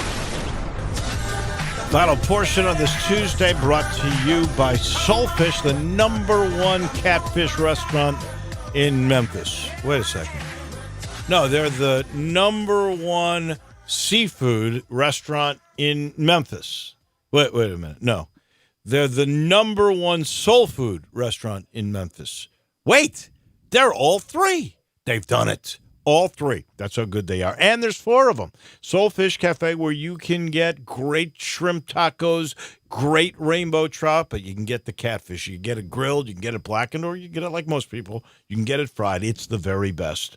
And you talk about the great veggies, and you talk about the great desserts, and the portions are big. Hopefully you can get to them, and if you do, try the banana cake. You will go crazy. 4 locations, the original Cooper Young, the second one, the Shops of Forest Hill Irene in Germantown on the Collierville border. Then there's the one in East Memphis by me that is on Poplar, just east of Perkins in the old Wolf Cameron location. And the newest one, where they're killing it, is in Wolf Chase. Now there are 4. And they are all great. They are Soul Fish Cafe. So last night, the Grizzlies, with the let it fly mentality, let it fly to the tune of 9 for 32, 28% three-point shooting.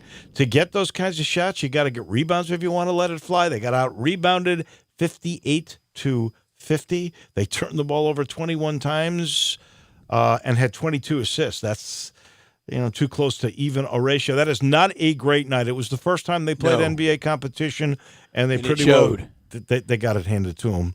They lost by 21. And Taylor Jenkins had to get into Jaren Jackson pretty good late in the game. And this is the time to do it. He's sure not untouchable to where he can't be corrected and motivated and pointed out when he's not doing something the coach expects.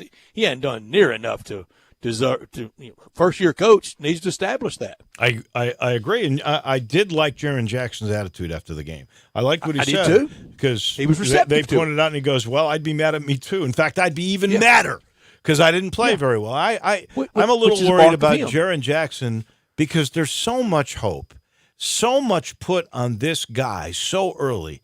I would like to have seen him bulk up a little bit more than he is bulked up. And I think that's a problem, and I think he's going to get there, but I'm not sure it's going to be in this second year. And then we're putting so much on Ja, who turns the ball over quite a bit in college. He's going to need a couple of years. Well, I think if we are trying to be realistic about this and say this is another year where you're going for a high draft choice, and you can accept that, that's good. But if people really think that these two guys are going to take over the league this year, they got another thing coming. No, not even close. Yeah. It is time, ladies and gentlemen, for Crunch Time.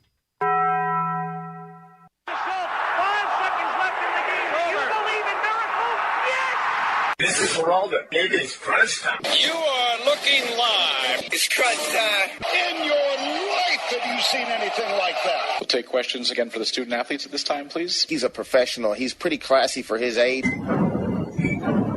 Crunch time, that's the frustrating part. Little Penny could make some appearances this year. Okay, I'm not huge into stats. Has it always been this way? It's crunch time, so I got a different mind state. What's happening, big dog? How you doing? Is this thing working? Immediately when the buzzer sounds, he lets out this shriek.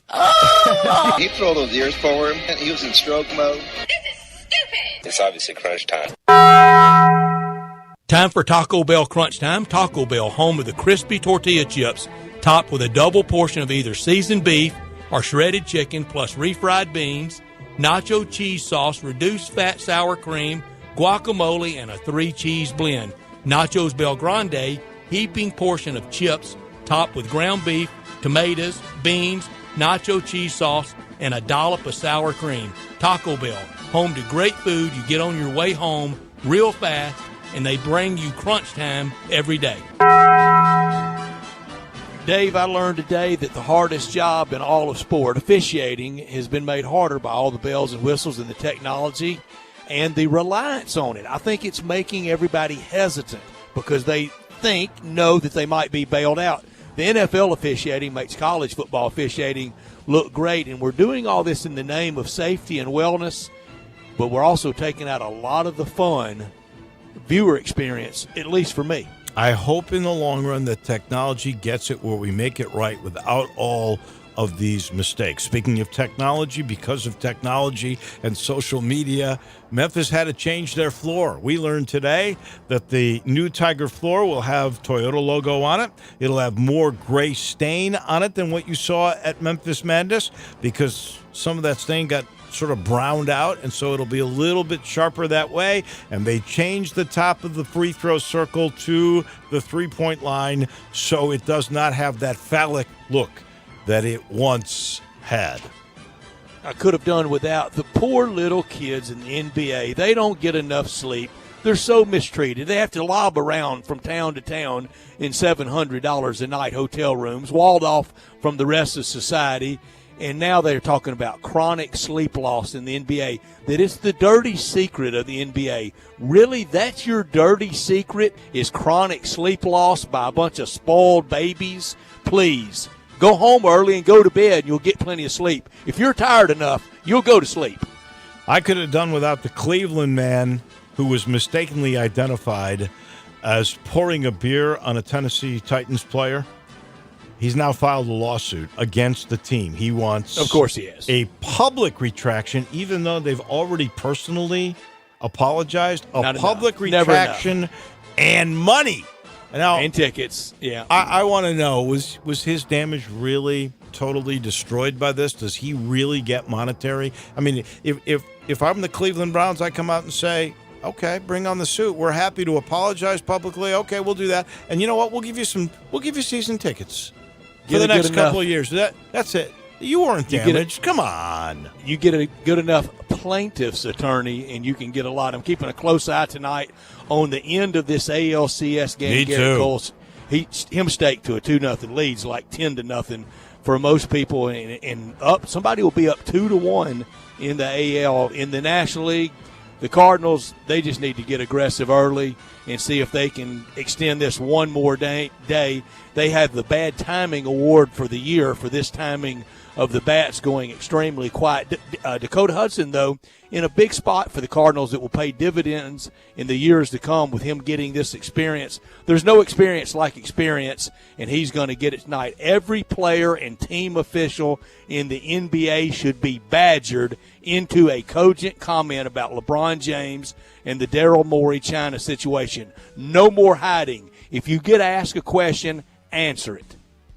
I don't believe that you're going to get much more from LeBron James on this unless he tries to backpedal, and I'm not sure. Yeah, he will, because he can't be quiet. He's got to talk. Maybe, but I can't see how he can get out of this without digging himself into a bigger hole. You didn't mention the Predators and the Golden Knights. My Golden Knights tonight against, you mean my Preds? Against your Preds. Golden Knights. Your Golden Knights. Come on. And CONCACAF Nations League soccer tonight, Canada and U.S. You watch that for us.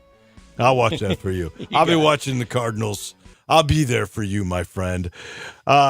We got to say goodbye. Rain Man is next. We'll see you tomorrow. Did you know nearly 40% of men under 40 and over 75% of men over the age of 40 experience sexual performance concerns? At the Memphis Men's Clinic, their experienced physician performs a comprehensive evaluation that determines which specific issues may interfere with your sexual performance. These issues can vary and range from anxiety to medical issues, low testosterone, or erectile dysfunction. The Memphis Men's Clinic has evaluated hundreds of men of all ages over the years and reestablished established a normal sexual life. The Memphis Men's Clinic will work aggressively to resolve issues and allow you to restore your sexual health and overall well-being. That's the Memphis way. If you're 20 years old or 90 years old, come and get cared for the Memphis way. Treatment that's based on your specific needs after a professional clinical evaluation by their experienced board-certified physician. Call the Memphis Men's Clinic today at 901-443-0475 or visit memphismensclinic.com. Pop the top on your next party. 34 North Cocktails. Available in Memphis now. Great for football grove parties, around the hunting campfire, and when you get home, entertain friends. Pop a premium can of Barrel Thief. Tastes just like an old-fashioned Barrel Thief made with aged bourbon, bitters, a hint of orange, a touch of vanilla, 15% ABV. Then, for you vodka lovers, try Sneaky Pucker, a refreshing lemonade premium vodka cocktail, 12.5% ABV. Made with super premium vodka, lavender, simple syrup, and lemonade. Delicious and smooth. Let the party begin with 34 North Cocktails. Your Memphis Tigers football team is back in action on Saturday, October 19th against AAC foe Tulane. This is a big game in the race for AAC dominance, and a loud and proud Memphis home crowd is necessary. Single game tickets start at just $20 and are available today at GoTigersGo.com. Come out and see one of the nation's most exciting teams. Memphis versus Tulane on Saturday, October 19th at 6 p.m. Sponsored by Blue Cross Blue Shield of Tennessee. Stripe up. We are Sports 56 WHBQ Memphis, WIVG-FM Tunica Memphis, and WPG-FLP Memphis. Flynn Broadcasting Stations.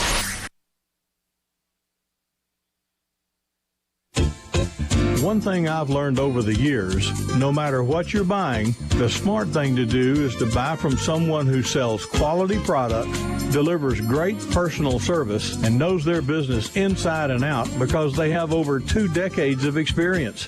When you're talking about insurance, it's more important than ever because you're counting on your agent to come up with a policy that's exactly what you need from a company you can absolutely depend on, be there when you need him, and save money all at the same time. When you deal with William Glass or any of their staff,